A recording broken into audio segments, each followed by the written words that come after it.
Hello, everybody. Welcome back to the Smart Poker YouTube channel and another episode of Sundazed and Confused. We're at number 63. As always, I'm here with my wonderful wife, Crispy Wannabe, and our kitty, Mimsy.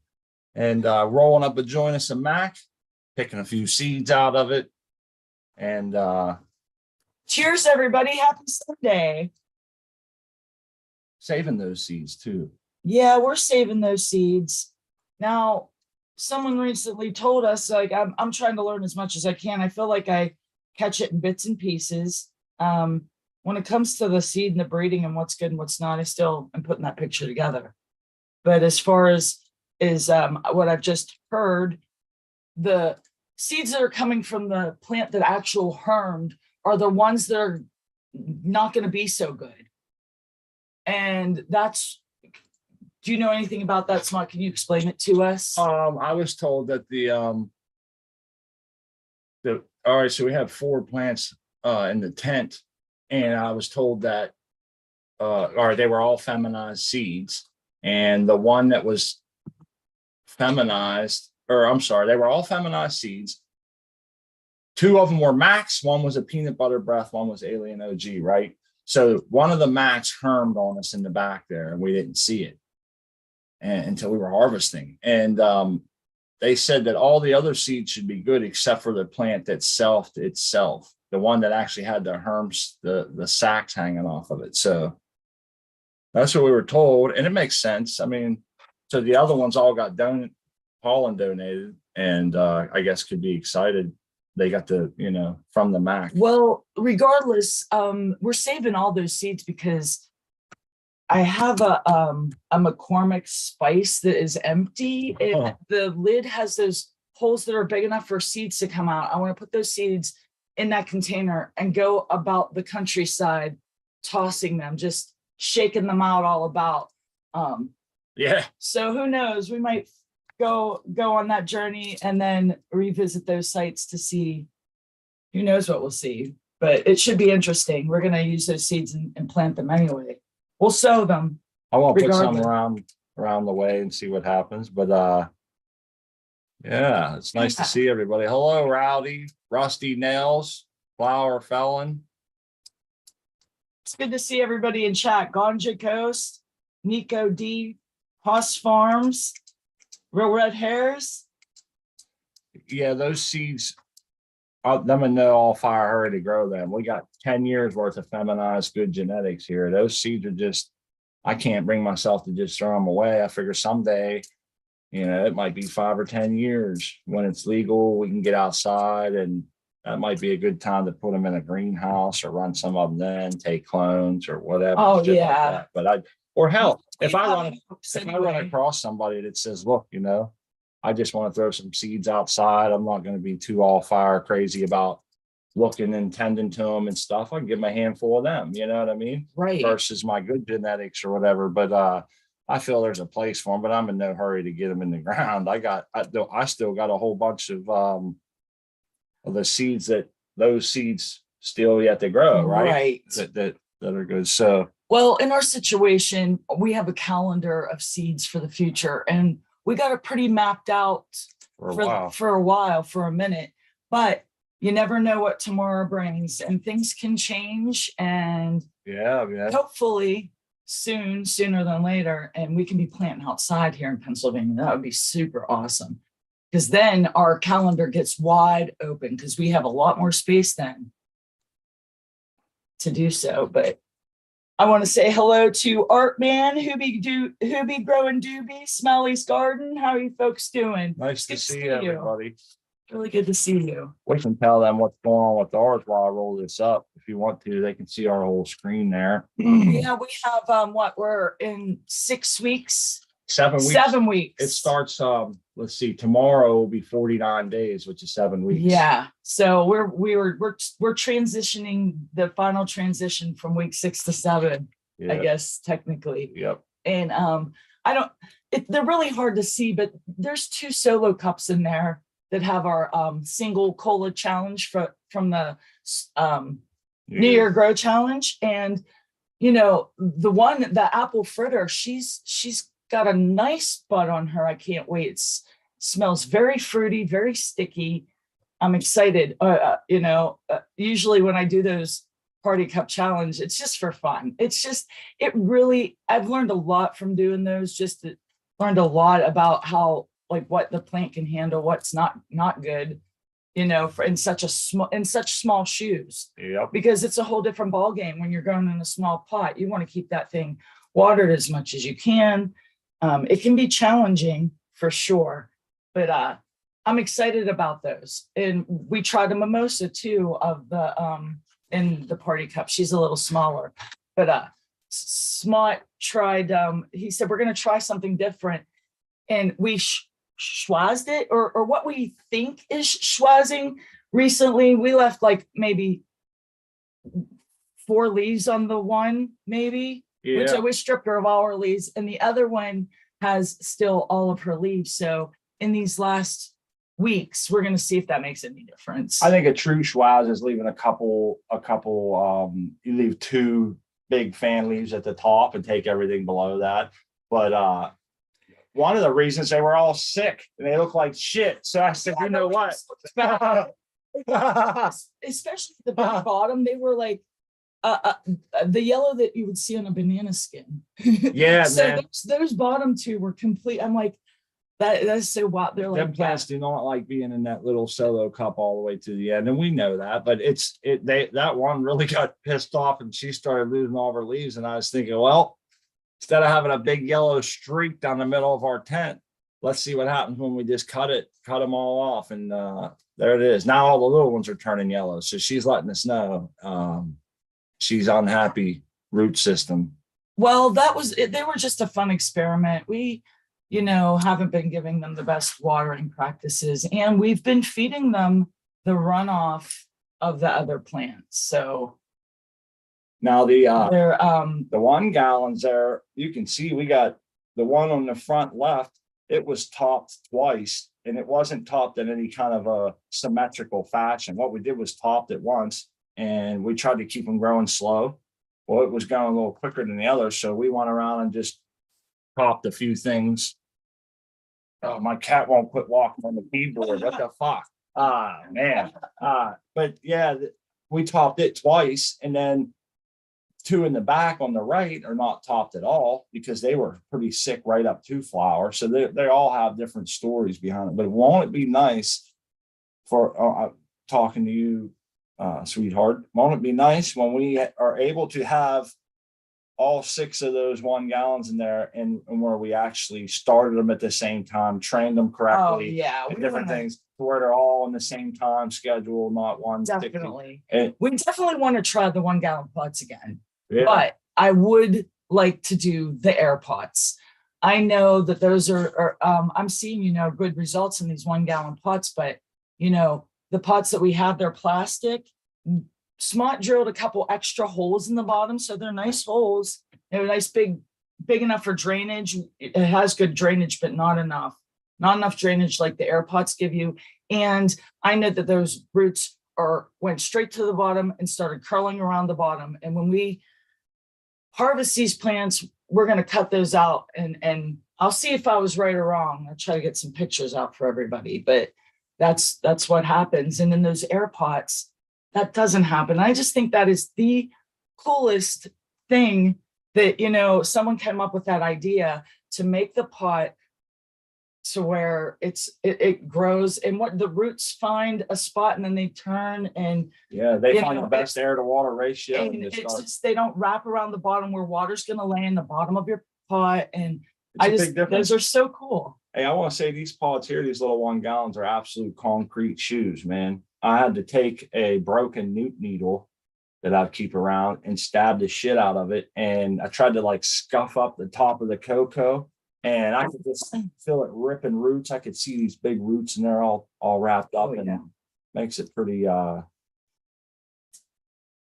cool. We're about 10 minutes in here. I wanted to say hi to Devo's Weed Chronicles, Rusty Nails, Vermonster. I know Vermonster's got some fresh videos out. Nice to see other people focusing on LEDs. And I like Vermonster's Grows channel. I like the way he runs it and how he explains stuff.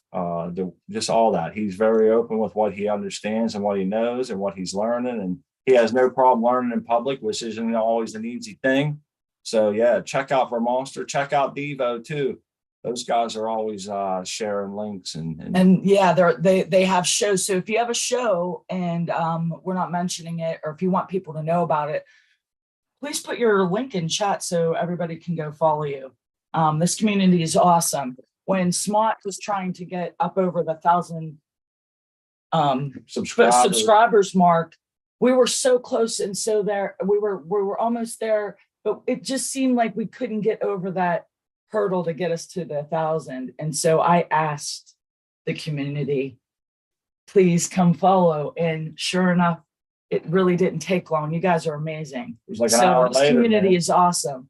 So if you're looking for subscribers, and you just throw your link up in chat. If I'm not subscribed to you, I will. And I also want to make sure everybody knows that there's a link to join us that's pinned in the live chat. I see there's only like 20 people here so far, but if it sometimes it doesn't show. If you're in top chat, it won't show that there's a link to join. So it's there if anybody wants to jump on.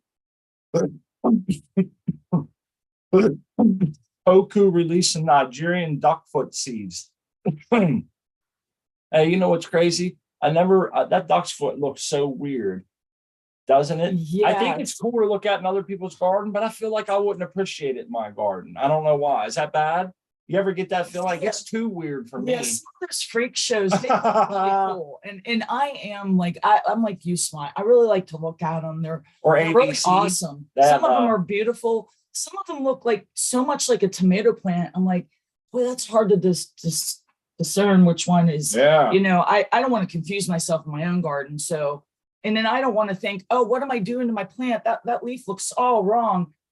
That'll just confuse the hell out of myself. I know myself, and I won't be growing anything like that. I don't think I could. Hey. I wouldn't want to, is what I say. Indoors. Now, an outdoor garden, that would be cool, because you could grow them right side by side with a regular plant just to see the differences. I think that would be cool, just to see right before your own very eyes. Something that would be really, really cool. I want to see. I'm going to check here. Let's see. I think Rusty Nails. I think I'm his only subscriber. No, I must unsubscribe. Here we go. All right. Usually, because what happens is I'll subscribe to people. He says he only got one subscriber, don't even have any videos. Okay. Once you make an account, though, you automatically have a channel, right? But you just don't post nothing. Well, yes. I went around and I subbed to everybody that was subbed to us that I see in our chat. I would just go sub to them. It was just like a random thing. So I noticed a lot of people that I was only like their only subscriber, or maybe one of 3. Yes. And a lot of those people I went back through and unsubscribed, because I thought maybe they don't want that attention. They're trying to fly low key. And here I am coming and subscribing. I never thought of that. I thought, when I first opened my YouTube channel and had my YouTube account open, I didn't have any videos. So one day I went to, I never even checked the analytics, or I just go to YouTube. I never went to my own page, and I saw that I had like 4 subscribers, and I was like, what? I have no content. I didn't expect anybody to subscribe to me, because for one, never thought I would put any content on. And for another, I just never checked the thing. So I'm with you. Like, if you don't have content, I might not subscribe, because there's no pressure to put the content on. Right. But yeah, I have a couple videos. I have a couple fun videos of my cat, I think on the YouTube. So if you want to give me a subscribe, I'd appreciate it. And if Smart and I keep getting in trouble over here on the Smart Poker YouTube channel, we'll have to head on over to the wannabe YouTube channel someday. So you never know. That might become another account for us to lean on. Hopefully, knock on wood. We don't want to go back to detention, but LED Grower is joining us. He was trying to. We got 2 different accounts trying to join. So if you can hear us on the YouTube, we've let you in, man. It just won't let you join for some reason. I know. Maybe it's taken a minute. Maybe I know that He we just had shared something the other day that had a video of his autoflowers and yeah, I hope he gets everything squared away so that we can see his beautiful garden. there's Mountain Dan, there's Celestial Numa. Man, I always think of pneumonia when I see that. I know that's weird, but every Mountain Dan, Smoked Out 420, HPD. Nice to see you guys or girls. Nice to see you folks. Yeah, there we go, folks. You fine, beautiful folks out there. The link's up there. Anybody wants to join? So another thing about this Mac, it is really fire smoking. It smokes really good until you get a seed in your bud, because I smell it. It's so hard to even find them. Smart does all of the rolling and chopping of the bud, like I'm princess or something. I am so lucky that I have such an awesome chivalrous man that he never makes me do any of that. Now I can roll a joint. It's not the prettiest, but he rolls it all up. Now I try to help him look through, and even I can't see. Like I'm like, yeah, this is cleared. It has no seeds, and I've given it. But one sneaks in there. I swear, it's like it's those little proto seeds that are white or whatever they call those. They're just little white ones that haven't fully developed. Sometimes they kind of blended a little bit easier. Oh shit, how's it going, LED? You're on the screen now. Let me get rid of my camera here. Looks great. Is your mic working? It should be. Y'all hear me? Oh yeah, we hear you. Oh, you got some new stuff here, huh? Yeah, I got 5 more autos, 5 more Dosidos here. And those right there are AKs for photos, AK-47s. You're in straight cocoa, huh? Yeah, this round I am. I'm kind of liking it. These right here are 3 weeks old, so they growing pretty nicely. Oh yeah. Giving me some nice little branches, so it's coming along nicely. I don't have no happy, man. They're all praying and stuff. Yes, they do. Yeah, they actually are a lot greener than they look. It's the lighting that's in this room is not too good right now in this closet, but they're actually greener than what they look. Ours the same way. Yeah, man. It doesn't come through on the camera as well as it does if you're looking at it. I've taken videos and I'm like, oh, I can't wait to show you this. It's the garden looks so green and it does not show up on the video, man. We know like what you want to get in there with your own 2 eyes and look. I wish I could just transport myself to your garden. Yeah, I'm liking it. They look beautiful on the video. Thank you. I'm getting better with it. I'm getting better. I'm trying to get used to the cocoa. The garden looks so green and it does not show up. Sounds like you're giving us some feedback, Rowdy. Sorry, I didn't know my mic was off. That's all right. That's okay. Welcome to the show, buddy. Nice to see you. Hello. Cheers, Rowdy. We'll give you a second to get set up while we finish over LED. I know LED has more plants than that. Yeah, I can take it to my to the rest of them while he's getting started. No, we want to tell everybody you have a channel you've been posting content to. Is this correct? Yeah, I'm on YouTube. I thought so. I saw some flowers on there the other day. I think we shared it on our channel, and feel free to share it into the chat. So I noticed that, and I do thank y'all for that. Thank you. Oh, you're welcome, those are 2 clones of this plant here. Okay. Oh, okay. That's awesome. You're already spreading her out, getting her widened up, getting her ready for scrogging, huh? Yeah, I'm trying to get them spread it out a little bit. Nice. But like I said, I overdid it on my autos this round here, even though I'm satisfied with it, but I had to put one of them in here. This is that's a critical jack there. Critical jacks, what the clones are, right? As well? No, the clones are this right here, the solid great rock candy. This is a photo. Okay. This is the only photo that I have. The rest of them are autos. Now you did have 2 in there and one didn't make it or whatever. One turned male or something, right? Right. Yeah, it harmed on it. That's what it was. Yeah. I didn't know if it was rags or what. And that's an auto flower back there growing with it, or what is that? Yeah, that's an auto flower there on the floor there. I ran out of space. I didn't have enough light for them, so I had to stick it up under the bottom there.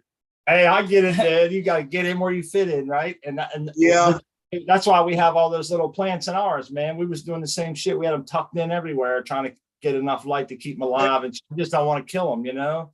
As long as Yeah. as long as it ain't tanking your environment with extra humidity and shit, which that one doesn't look to have a shit ton of biomass to be able to do that. So you'd be Nah, great.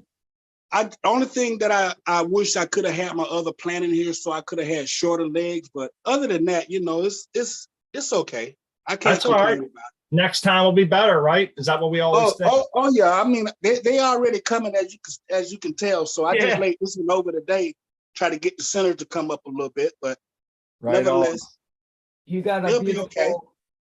No, I like But- your training. Beautiful, nice, even canopy. You should be proud of that plant.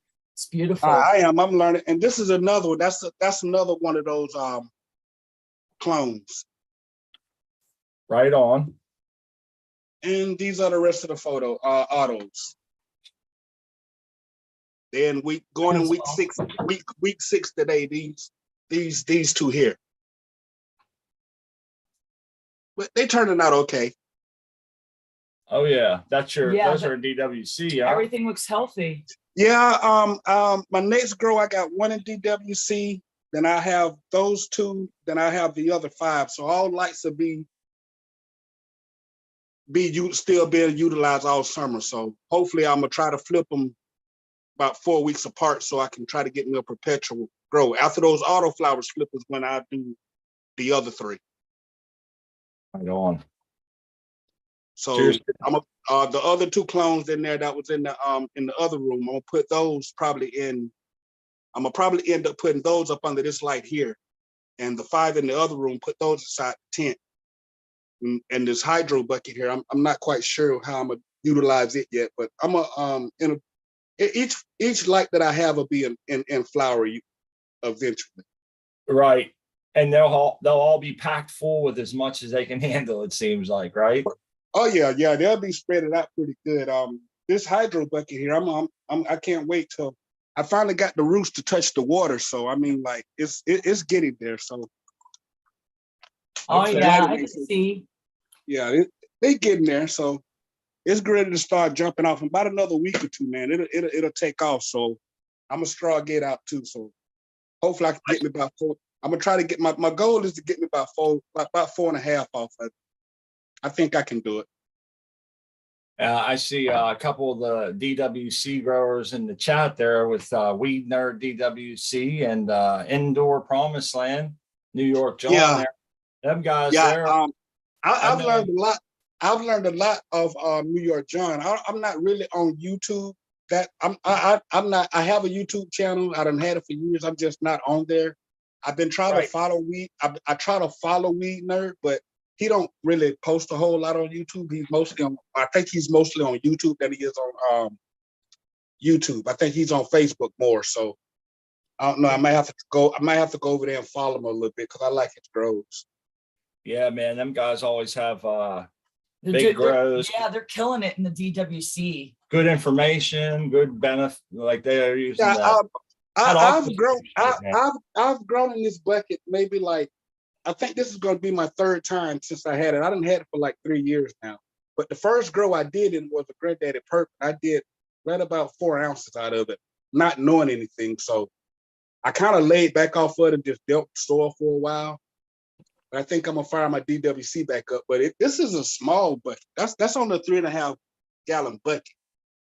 So y'all gonna when it start growing, man. I have it about the size like most have them in a 5 gallon. Right. To be honest, I mean, like I do pretty well in DWC. I think I do better in DWC than I do in soil. It's only that one bucket. It's only one plant, so I rather do multiple plants than just keep that one bucket. That's why I went back to soil. Well, I think a lot of people, you know, I think we like to poke around, but we all have our home, you know, the one substrate that we kind of like feel most comfortable in and have the most understanding with, you know, and that's like when we switched from soil to cocoa LED, we did one plant at a time. I think we had five soil, 1 cocoa, then we went to like 2 or 3. And then we made had the seen switch. enough. Yeah, we had seen enough when they was outpacing the other ones. And Well, I mean, like, I want to get used to it. So that's those 5 autos over there. It's not all cocoa. I kind of amended with a little bit of worm castings and some 444, and maybe about. Some people said I shouldn't have done it, but I put maybe about a half of 1 gallon of soil in it, just so the roots will have something to take to. Because they was too young. Like when I first put them in there, they were like the ones in the solo cup. So I didn't want to water them and waterlog the roots before they had a chance to develop. So that was the only reason why I amended that like that. But it's pretty much maybe like I would say it's probably about 85% cocoa. I gotcha. Nice. But I like the way I amended it. As you can see, I don't have no tip burns. If the lighting was better, they'll be green just like these right here. But that lighting over there, it kind of sucks, so you can't really see. It looks like they're like a lime green or almost like a yellowish color, but they really aren't. Yeah, I know what you mean. I'm liking it, but they have grown. They have grown a lot since I've put them in there. I can tell that they're growing rapidly, so they're gonna be some nice size plants. Oh, definitely. And see this, like I had to take some out because, as you know, I had like 3 more in this room. I put those outside. I ran out of space right. and everything. I had to because like they wouldn't have had enough space to like finish growing out and flower out like they need to. So I had to put them outside in my backyard so they can get some sun so they can do what they need to do.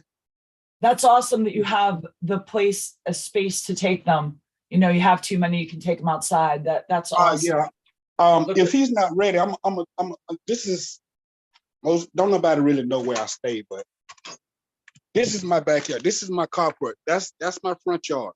As you can see the highway right there. This is my carport. But this is my backyard.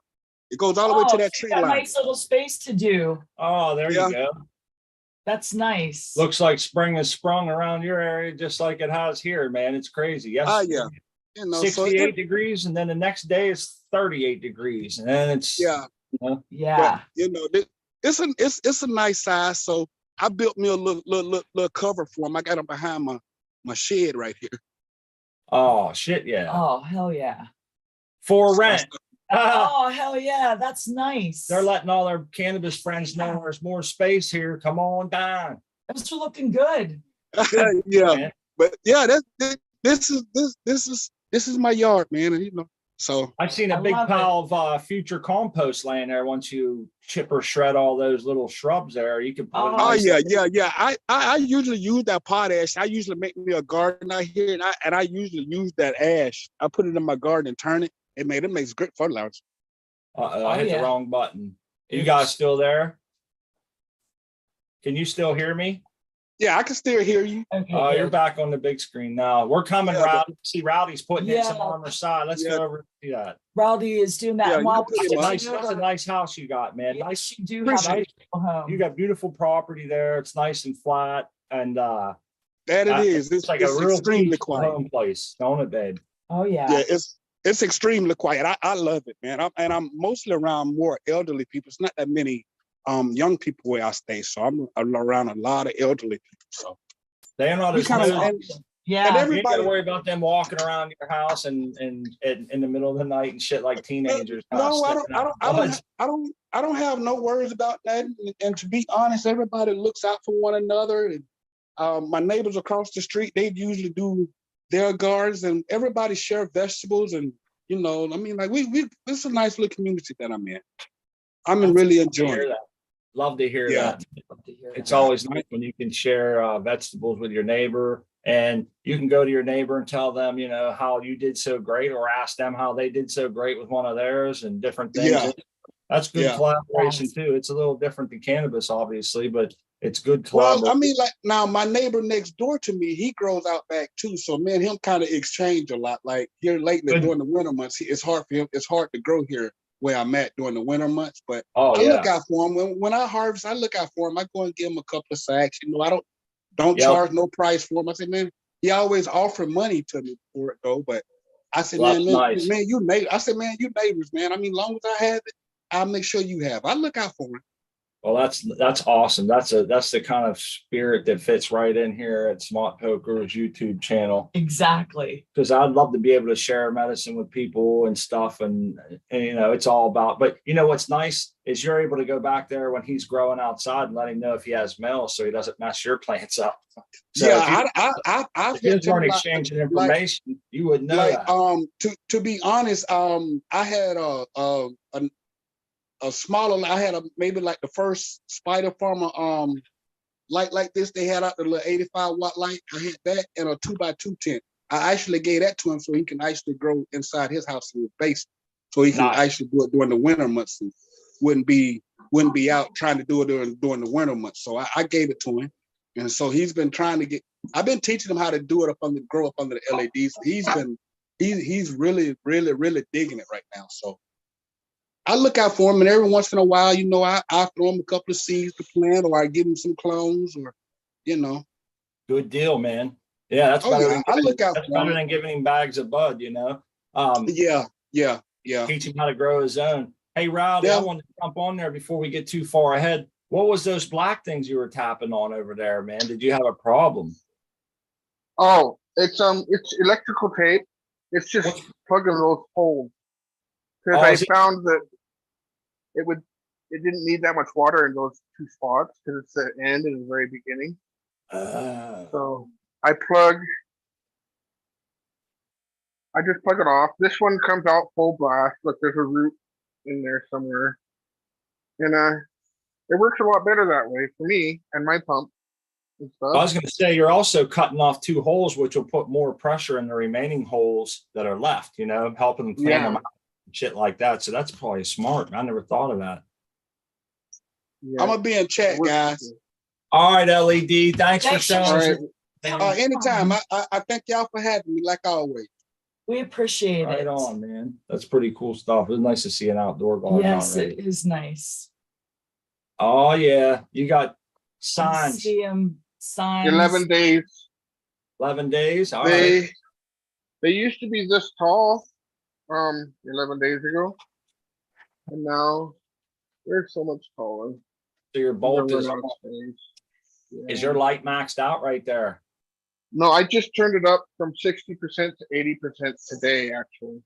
I was actually I never go to 100. I'm sorry. I never go to 100. It's too much in a 4x4 with a Medic Girl Fold 8. I was actually referencing height. I apologize. I should have said your height.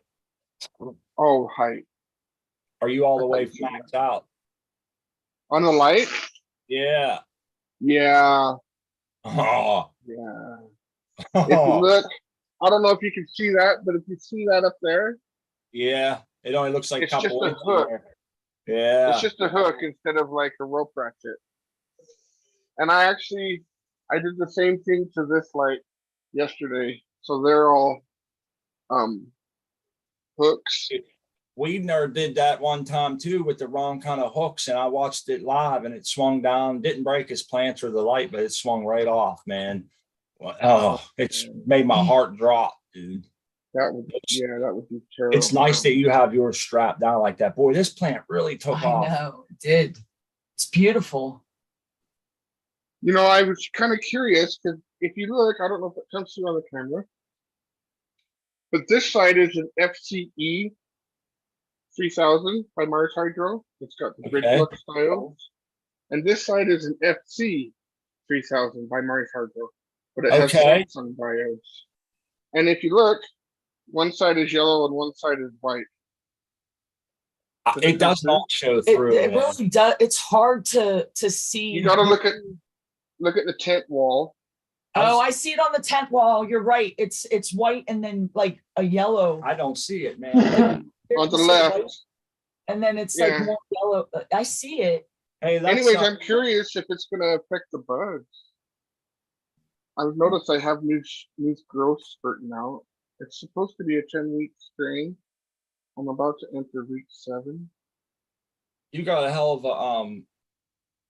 of a stretch out of this plant, because I remember it was a lot shorter. This is in this earth box, sip box or whatever, right? Yeah. Wow. Wild. Yeah. Water only. I haven't Water even only. I haven't even looked under here for a long time. How much weeks I- is left on this one, do you think? Like 2 or 3 more weeks. It's a 10-week strain and it's almost week 7. Yeah. So it's got really thin leaves.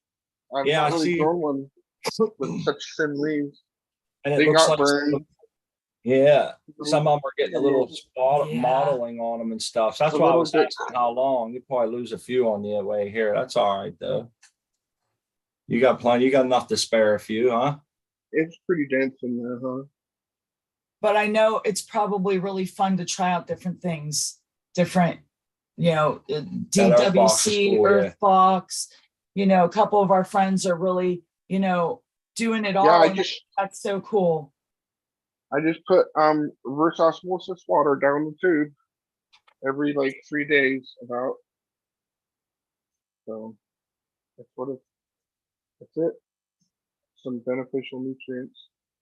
I just want to take a second and say hello to the Midwest Toker who just joined us. We'll be 1 second. We'll come over. Get over and I see some plants in his picture too, but I wanted to ask Rowdy a couple more questions here. You were mixing up a batch of nutrients there. It looked like you were getting your silica on the soak.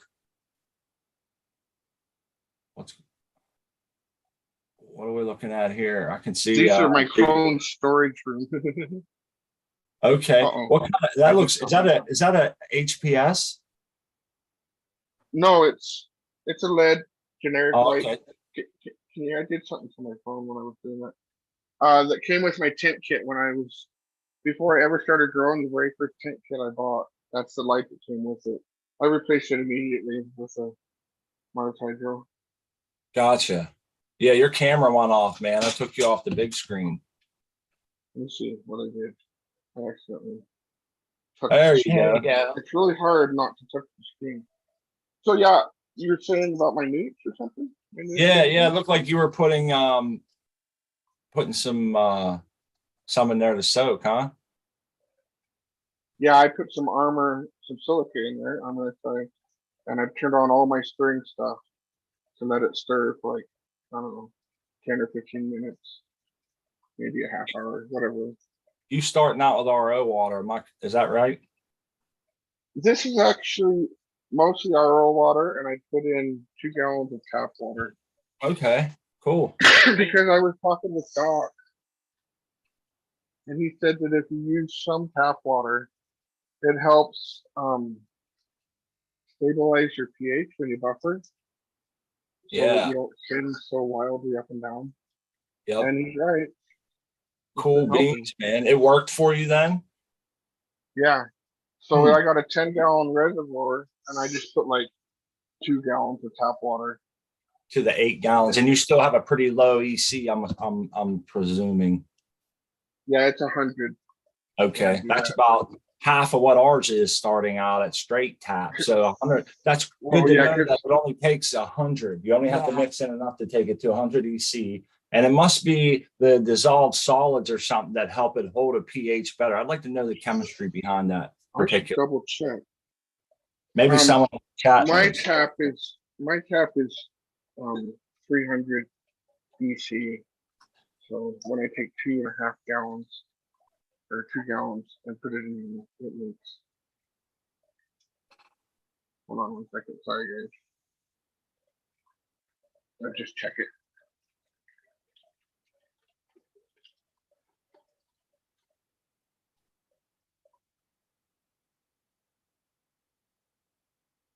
Oh, that's pH. Are you still there? It's about an 8. That's not too bad for having the silica. That was pH. That was pH. It won't be accurate. Mine it roofs mine to a 10. I have to lower my water pH before I add my Armor silica.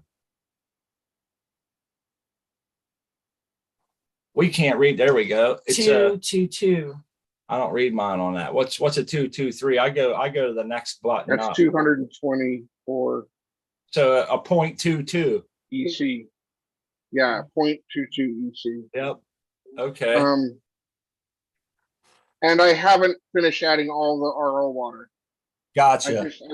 I like to keep it below the level below my little stir nozzle until there. You're all mixed up. So that Yeah, until I'm all mixed up. So I got when I you. do add it, it's about 100 because I did it once the first time. Right on. I'm glad that Yeah. worked for you. And I'll be sure to remember that little trick for my friends using RO. And maybe that can, one, help save money, because I know it costs money to create reverse osmosis water. And two, it will help stabilize their pH for a longer period of time. And it's nice to see that you heard about it, tried it, and see the results. And that's where it's at. That's the science and practice, right, Rowdy?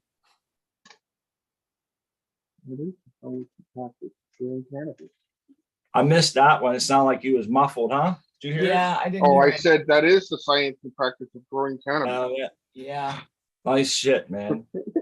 And speaking of that, I just wanted to let everybody know that's listening, that you can go over to Cocoa for Cannabis and look up these journals that are journaled with grows of all these different techniques. I know Weed Nerd DWC had posted about his plants journaled over there. We were talking about all that earlier. And if you go check out Weed Nerd DWC over Cocoa for Cannabis, you can read all of his journals, as well as Rowdy. And anybody else out there that you notice, you have a journal over there, you can share that information if you're interested. Go read those journals. Smiley says it increases the alkalinity of the water, which is resistance to change in pH. So there you go. That makes perfect sense. That's the way. Awesome. Thank you, Smiley. Instead of us just rambling on, we got a little bit of clarification in terms that sound pretty good. Cheers to the chat, Holy, Weed Nerd, Rusty, Smiley. And somebody asked the question here. We're going to go check out. Rowdy's filling up his jugs here. I want to slide over and check out Midwest Toker. I think this might be. We need to put that on the spotlight, because that looks like a hefty plant growing out of what looks to be a solo cup, 18-ounce solo cup. Oh yeah. Is that correct? Welcome to the show, Midwest. That's awesome. You have a beautiful looking plant in there. That's Oh yeah, that's a nice beast. I'm surprised it's able to stand upright. Well, if I don't water it, it doesn't. Yeah, you have to sue that thing for support, Midwest. Yeah, it'll get transplanted eventually. Okay. Now I'm assuming that's definitely a photo period, and I'm wondering what strain is that? This is Chemhead OG. Chemhead OG. Ooh. Okay. Boy, that sounds good. Crossed with the Deadhead OG. Okay. That's from seed? This is a clone. Okay. Yep. Good deal. They all started from seeds at one time, but Right on. Right on. That she looks like she's a little. Oh, I was gonna say she's a little dry. Cool. Check it out. Nice roots. Oh yeah. I think this might be the first time Midwest has been on our show. yes, awesome. I'm a cocoa grower. I've been growing in cocoa since 2010. Oh, awesome. Sweet. You're an OG in cocoa. Yes. Then, huh? You've seen all the problems. Okay, here's this plant here. Check this out. Wow. That thing, holy shit. Damn. That's a well-pronounced square pot. Oh, wow. What? That's wild. Hey, this is a perfect example, Midwest. I always tell people that the size of the plant in cocoa does not have a direct correlation with the amount of substrate to a certain point. You know, you can't grow something look what he's showing. Look, that's in cocoa. And what did you say that was, a 1 gallon? 4-inch square. So half gallon. Hey, that's probably only like half gallon to be honest. And look at that thing. That's wild. Nice deal. How long's that thing been on the vine for? I don't know. It'll never go into flower. No, that's just a mother, huh? It's so beautiful. That is so beautiful. That could make such a beautiful house plant. It does. Look at it. There we go. Flower. I see some flowers on this one. How long you in flower on this one? Week 5. Week 5. Well, she's got some nice buds on her. I see a carcass hanging in the background. Oh, I got carcasses everywhere. Oh yeah, look at those nice fat buds there. What strain's this, Midwest? Gorilla Glue. Gorilla Glue. Okay. Have you grown that before? Oh, yes. I've That's been one of your faves, huh? running it for years. Good Yeah, deal. I like the Gorilla Blue I Glue got. too. I like that chair, man. I was going to buy one of them at the flea market. Two of them, actually. They had them for a good price. That one in the background with the Oh, woven with the yeah. laces. Yeah, He only wanted like $65 for two of them. They look like brand new, and I was going to get them. But yeah, those are great, man. And so those aren't on an automatic fertigation system, I presume. no, hand water How many times a day do you get to hit them? once a day. Yeah, there you go, man. Can I ask what EC you run in those? EC is about 1. Okay.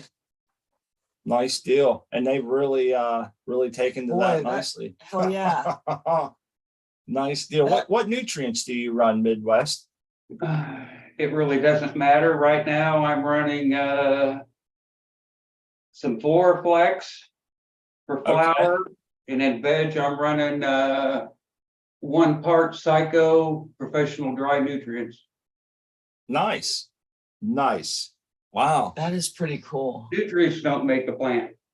No, they don't. I was just curious if you was using one of those ones that recommend a really high EC or one of the ones that recommend a lower EC and how you were using it, because I don't go anywhere near the recommendations.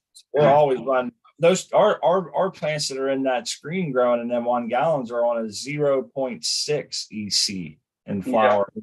We mix a strong batch and dilute it down. But if I go any higher than that, they dry back and it starts to really show through. So, I'm always curious of other people's practices in small pots with big plants and healthy going and how they're achieving those results. Because hand watering, it makes it tough, especially if you're doing it once a day. I'm thinking, we're going to do those 1 gallons air pots.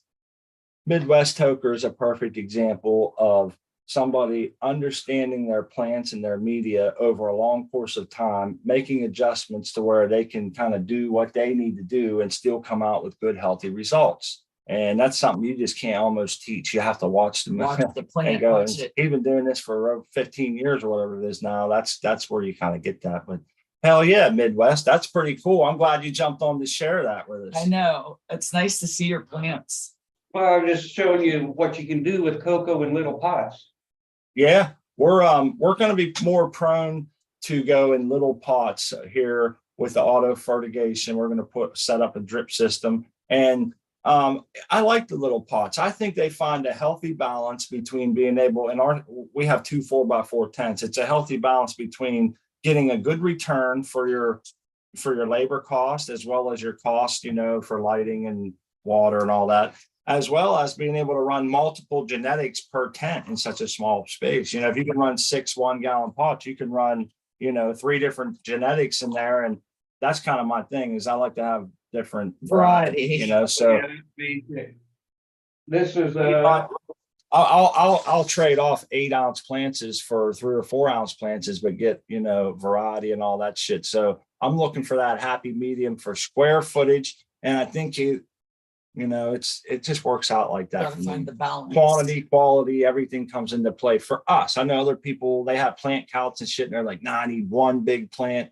or whatever, or 6 massive plants. So, well, when we grew the amiaceae with the amount of fertigation we were giving her, we still never went over 1,000 EC. Right. We kept her at 1,000, and she never had to go over. I've always found it pretty wild, Midwest, how little nutrients they actually need to survive, be healthy, and not really lack at all, No, you just got to be careful in the flour because they will start eating them.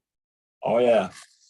Yeah, they can become quite antagonistic if you go too heavy on too much stuff. I've noticed we pretty much cut out all bloom boosters. It just, I don't know. I didn't see much results, and then always seemed to mess with my CalMag, and maybe somebody with a little more chemistry or a little more experience could do it better. But we started in 2016, man, and we've done a lot of tweaking over the years. We finally found this little niche that we like, and we run with it. But I'm excited to do. I love what we do with this cocoa, but I'm excited to really try some live soil and stuff like that, man. Rowdy, what's up, brother? I've been listening to you while I was mixing notes, and it's funny because I'm on the same page with you. I always like feed like 800 to 1,000 green flower. But these Yeah. clones, these breeder clones that OCG sent me, I don't know, it's weird. I have to feed them. I'm feeding them 1,400, like 1.4. I never feed that high. Ain't that some shit? So it's the Isn't strain. that weird? Well, let me ask you this. This begs the question. What were they doing at 1,000 EC that made you think these aren't getting fed enough? They were showing a magnesium type of deficiency. And I was talking with everybody, and the consensus was, because I'm feeding enough magnesium and stuff, the consensus was they were hungry. So I tried it out. I upped the dose because I was really at 1,100, and I upped it to 14. And I also gave it more of a dry back period in between. And it Wow. corrected. So you saw the good the return results then. Yeah, the leaves Making are corrected and it's growing fine and strong, and it just, I guess there are some strains that are hungry. Yes, like I've always thought that too, and I've always wondered about that too. You know, because Smart and I do like to run that low EC, but I wonder if there's strains out there that couldn't benefit from just a little bit, or if, you know, like in your case, you could see that it needed more and it can take more. So there are strains out there, I'm sure. You know, Like it makes sense to me that there would be. we'll throw four different seeds in a tent, Rowdy, and I often tell people, you know, a lot of times there's one jerk in the group, you know, and I'm thinking, because I force feed all of them the same reservoir and they're 4 different strains, maybe that one's being a jerk because it's either getting overfed Or underfed. which is probably not overfed. It's probably always going to be the opposite. In our Yeah, case. in But our, I've in our often wondered, case, yeah. is that Is that why? Is that Could why? it use a little bit more? I thought that too. Normally mag hungry. what's that, Midwest? I'm sorry. Some plants are normally mag hungry. Oh yeah. That's a lot of people always make fun and say cow mag issue. Well, that's You know, usually cow a lot mag of is the most important. yeah, that's usually what, Smart. especially cocoa, man. Smart. Yeah, Can you see this leaf? I see it. Yeah. Hey, See, it used to have yellow intergreenal yellow in between, and It came back. it came back. It's nice and And green now. The new growth is nice, Oh yeah. and the chips are not burnt. No, You know, it looks like it's accepting this it is well. literally the highest seed I've ever fed in all my grows. I've never gone this high because I don't like to burn the leaves at all, and it's weird. No, that's cool, Rowdy. Because I'm like you, man. I'm not a heavy feeder, but if a plant was looking like that and responded like that, et cetera, then I would definitely do it. I don't do it because I'm trying to be some martyr or a standout in the community. Look at my low EC, or I think I've even been accused of EC shaming, which I didn't know was a thing. But you know, it's not that. It's just the fact that it always seems that we seem like the odd man out a lot of times when we're running 7, 8, or a 0.7 or a 0.8, no more than a 1 the whole grow during flower and everything. And people are like, no way, you're underfeeding. Meanwhile, our buds are so big, they're rotting and molding and everything else. I'm thinking, I don't get it, man. How is it possible that we feed lower? Now, I've seen a lot of people with some of the studies that have come out, and my buddy Wiedner, DWC being one of them, has read a study recently to come out. I don't have the link for it, but has been trending towards a lower EC. And you know, there's always, I think, trade-offs, but I think it's pretty much, that's been we did it just by watching our plants. We would constantly have problems and we're like, what the hell's going on here? And when we lowered the EC, boom, it cleared it right up, and we've stuck with that ever since and had lucky success. But that's why we do it. Again, it's not to be a martyr or anything crazy, but hey, there's our buddy Mountain Dan. I want to say hello and welcome him. Hi. What's going on, everybody? Is that what you want your name to be, or can I change it? I'm gonna dip out. Okay, my phone's getting hot and the battery's getting low. Who's Okay. me, Mike? So Rowdy, we appreciate you thanks coming for on. having me. Rowdy. I'll be in the chat in a minute after I finish with some notes. Great to see your stuff, Rowdy. Thanks again. Always. Cheers. Cheers, Dan.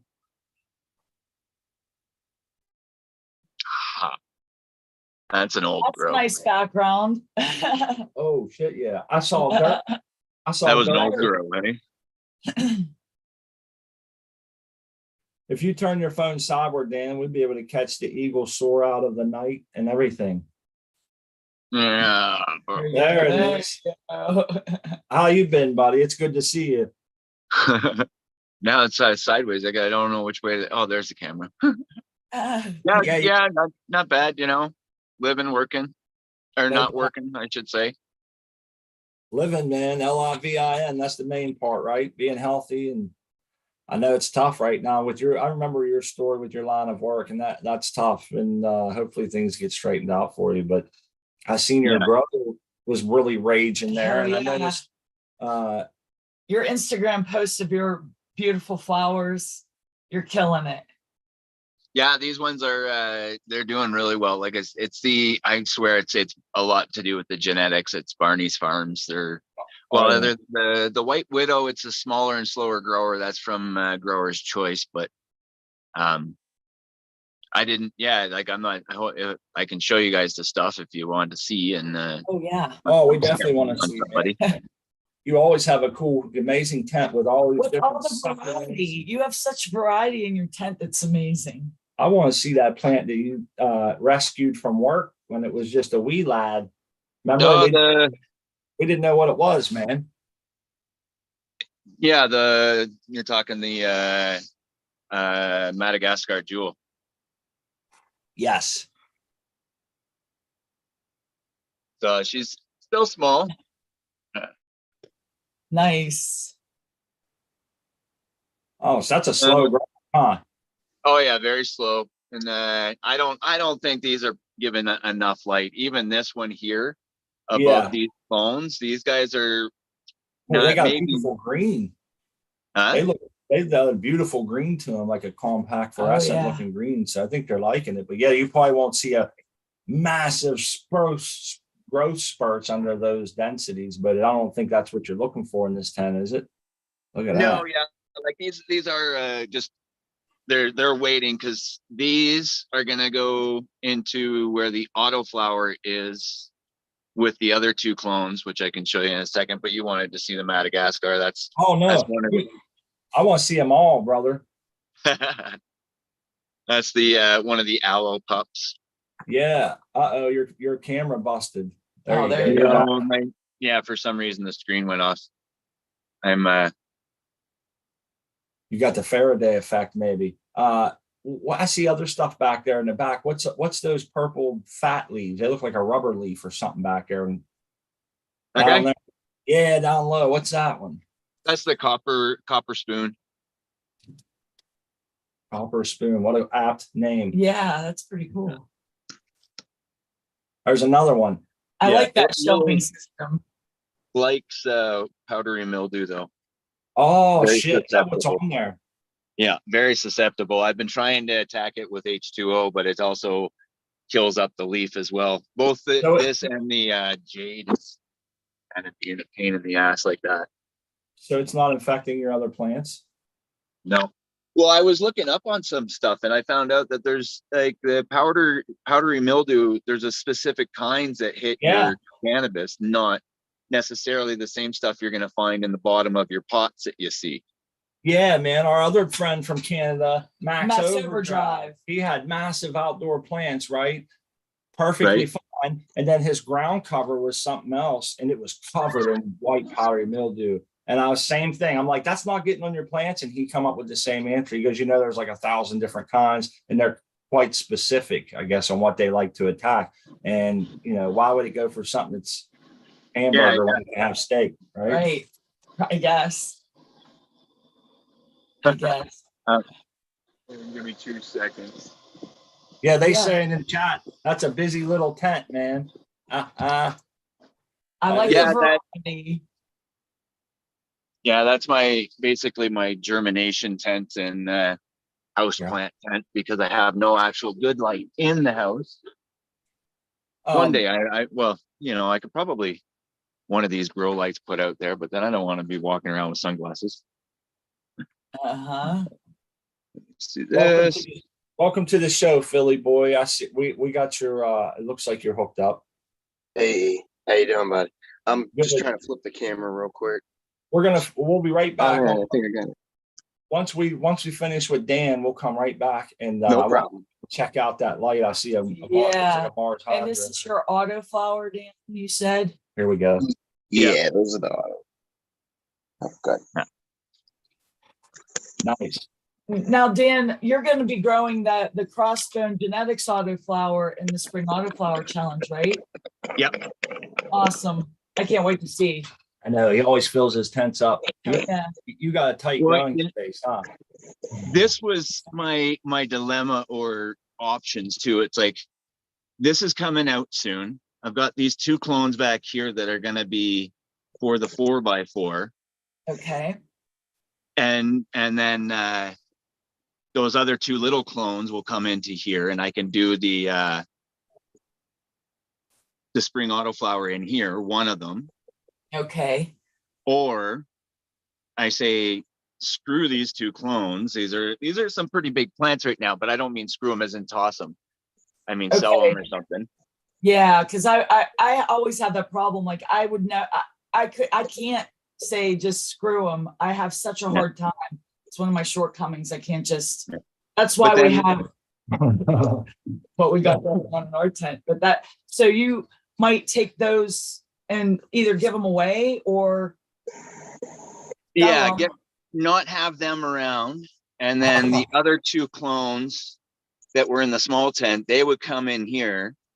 Okay. That would mean the spring autoflower, I can do 4 plants, 4 or 5 in my 4x4. And since I'm getting 5 cultivars, I could do 1 of each.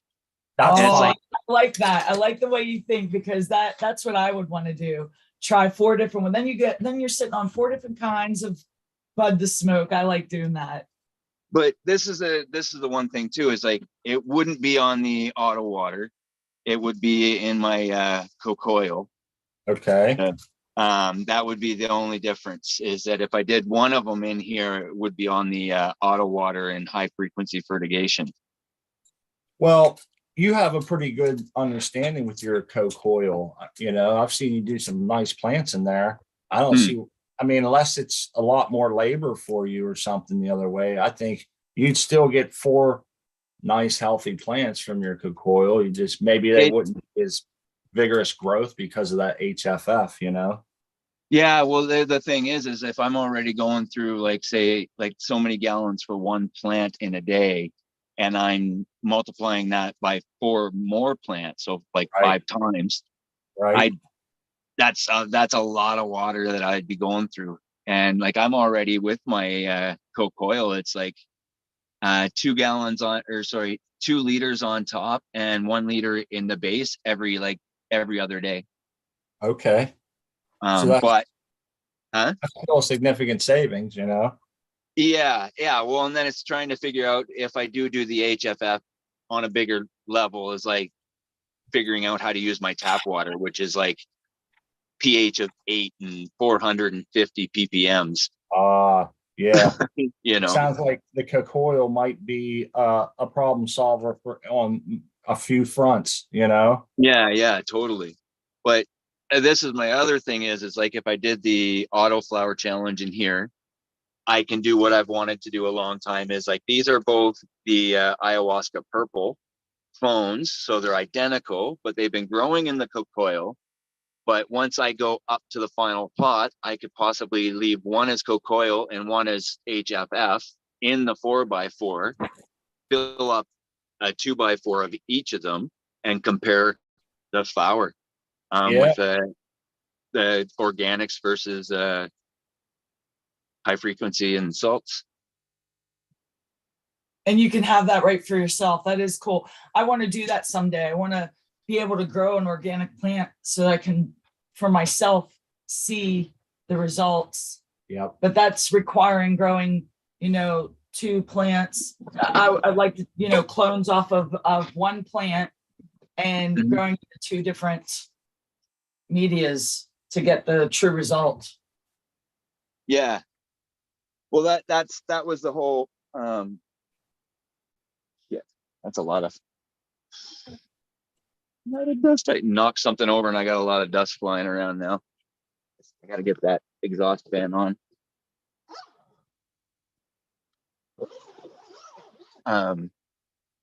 Yeah, that's why I was considering doing that now with this, because I have the 2. The only thing is that it's one of the one that's going to be on the salts started in organics. Right on.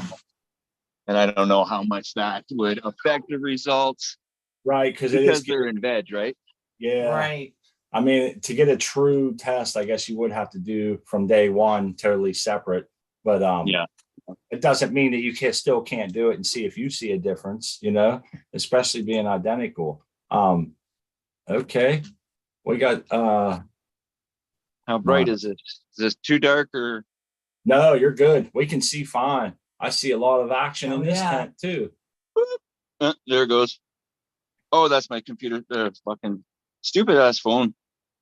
There you go. You're back. Yeah. That's a nice light you got there, man. Where the hell did you procure that at? I won that at Cocoa for Cannabis. Nice, man. Yeah.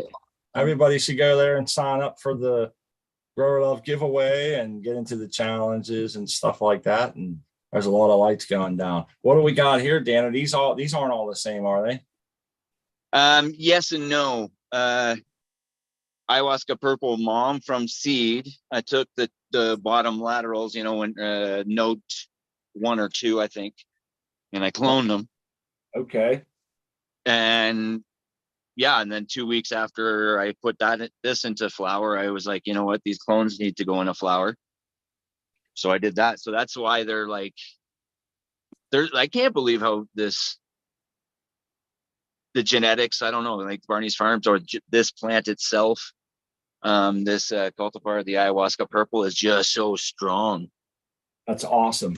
Yeah, it's weird when you run some weaker genetics besides some good genetics, it really kind of stands out, And I think I gave this some spirulina. It's like this algae, blue green algae that you can put in your protein shakes, or you can feed it to fish, or blah blah blah. You can give it to plants, and I think that's what really darkened this one up. Unless this one is going to, which I didn't give. Okay. But I don't know, like you can see the difference between the colors, right? Oh yeah. And you're gonna have a nice harvest out of this tent, man. I am so stoked with it. You're gonna have a staggered harvest too, which is nice. So they give you a couple of weeks to work with that first round before you have to incorporate the second round, Yeah, exactly. And I thought, hey, 2 weeks apart, you said, I think. Yeah, this it goes White Widow. White Widow was a week after this one. Okay. And then this one was 2 weeks after. So February 27th, 28th, March 4th, March 11th. Wow. Hell yeah.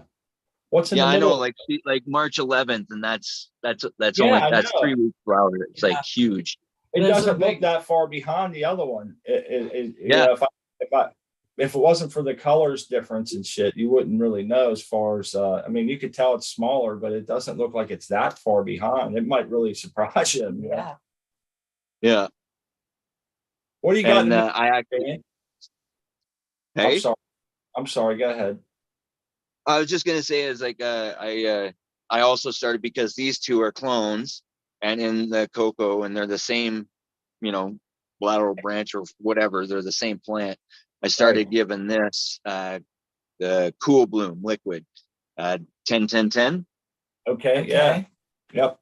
I gave it just the one dose, and then I'm gonna water it next, and then I'm gonna the next dose time I might give it some more, because I also give all of them a little bit of a liquid calcium or CalMag.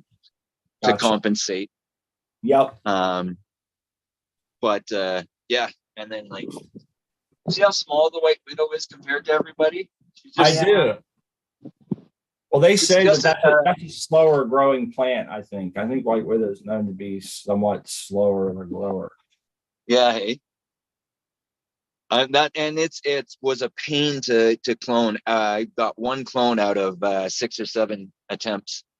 Hey, isn't it always end up? Well, this is how it always ends up for me, Dan. Or I guess yours are different ages, so you kind of knew. But I always end up putting the one in the back that's smallest because I'll be flipping at the same time, and it's hard to tell what's going to do what. And then it ends up the back left corner, like yours, ends up being the smallest one.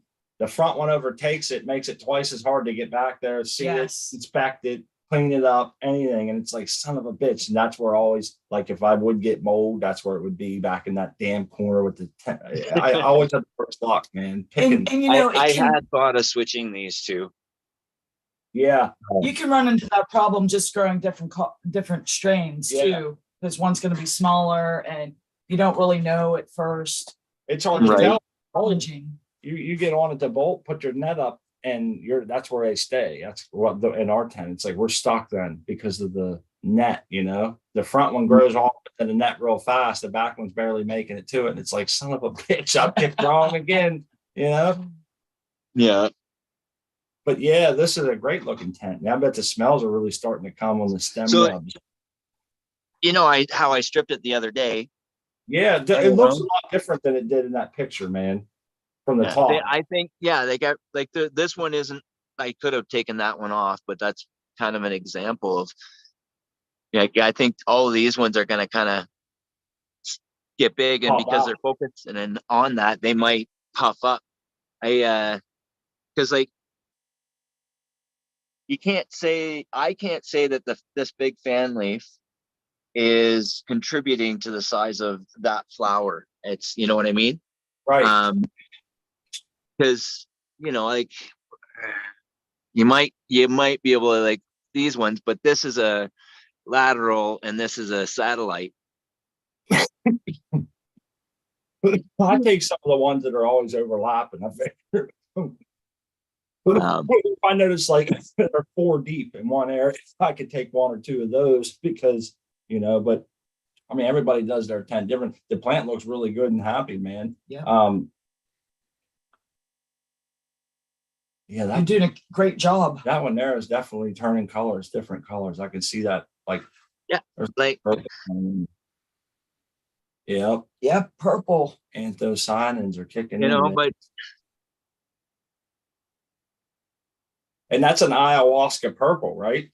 Yeah. So like it's gonna have some purples coming out, but I wonder if I did anything to promote this, because I even got some curl, like nitrogen curl, the claw. Wow. So I was wondering, like, if the spirulina stuff that I added to it, which I didn't add to these other 2, I'm not sure. Might have, like maybe the purple is an end tox is also a push to it. What?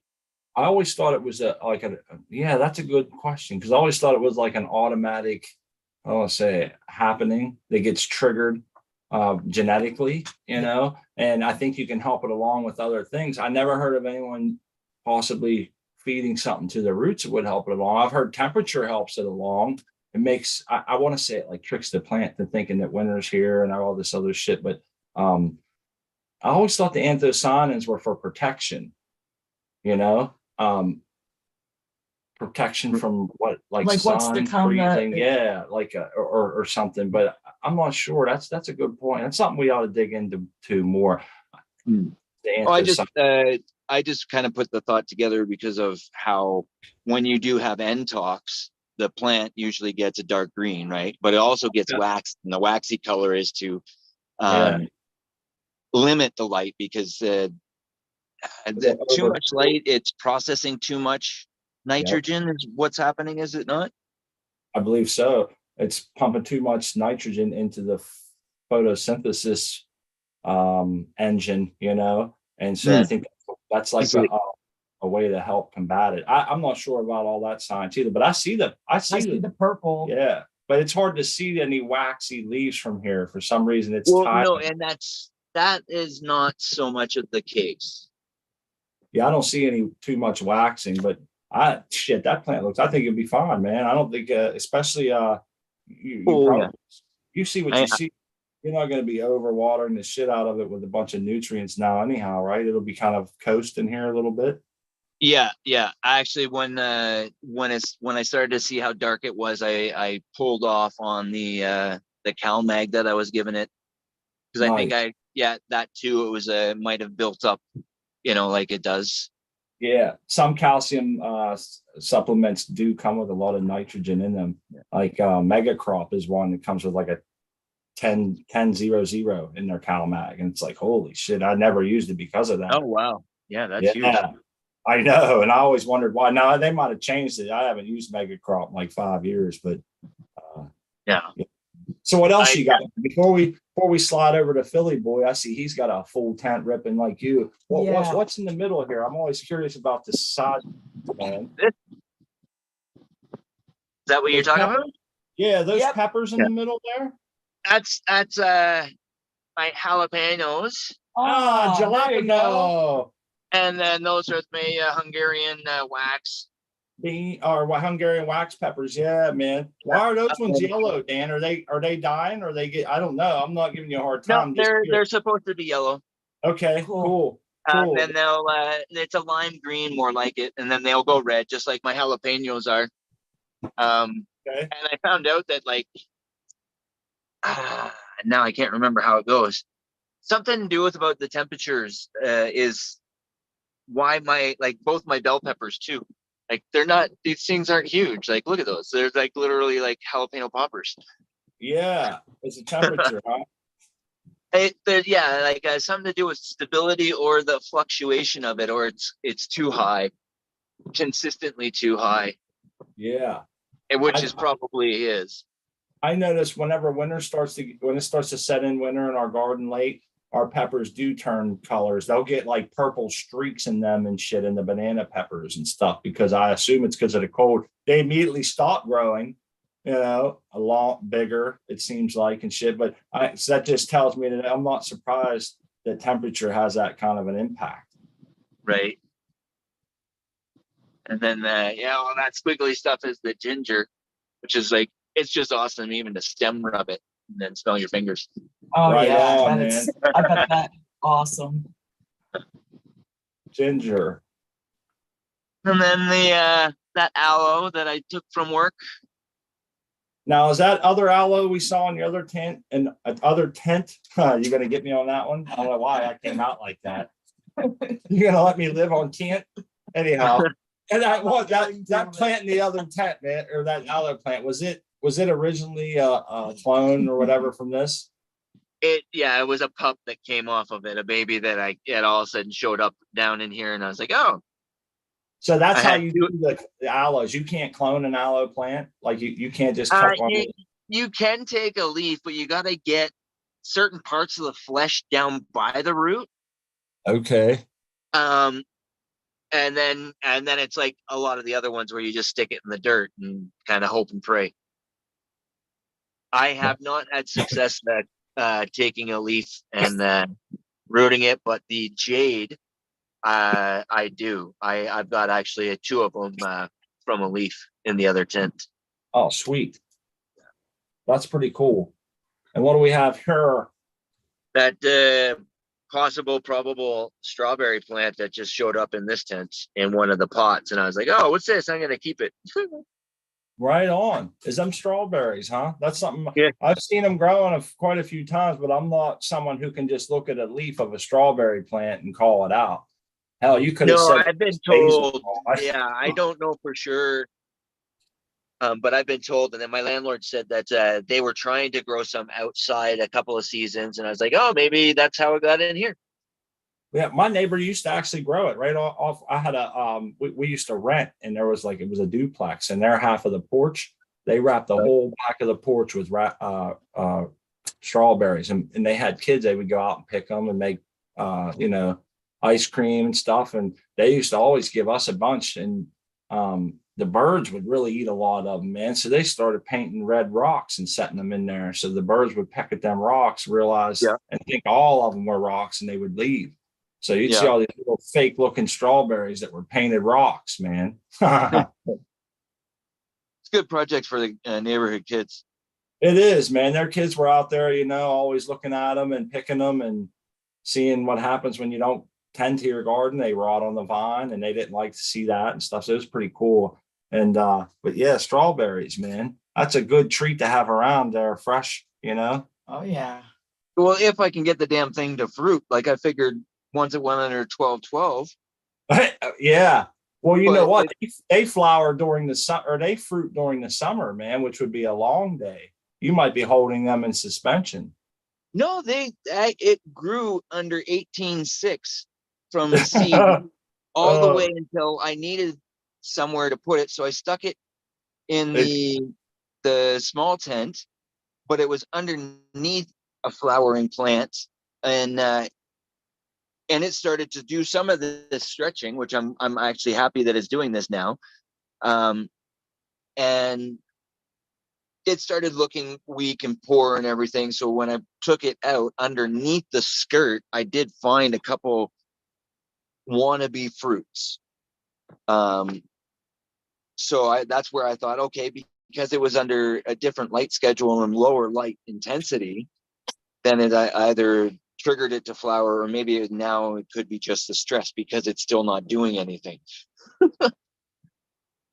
It says on Google, if your weather is below 60 degrees Fahrenheit, which I don't know what that is for you Canadians, it may be too cold for your strawberry plants to set flowers. Bring your plants inside, provide a heat source, or wait for the weather to warm up to induce flowering.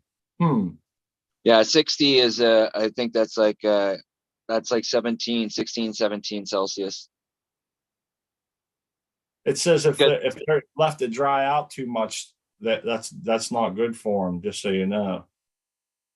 Right. Yeah, I do try to keep it pretty heavy with water.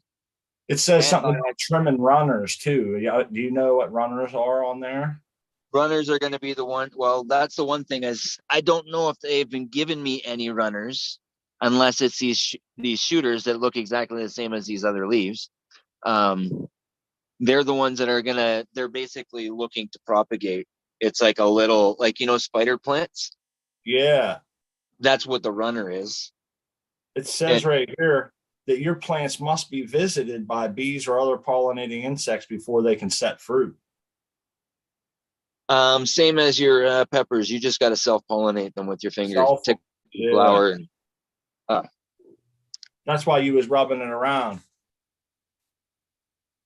Well, yeah, I'm always anyways, you know. Oh, I didn't know I got some red peppers.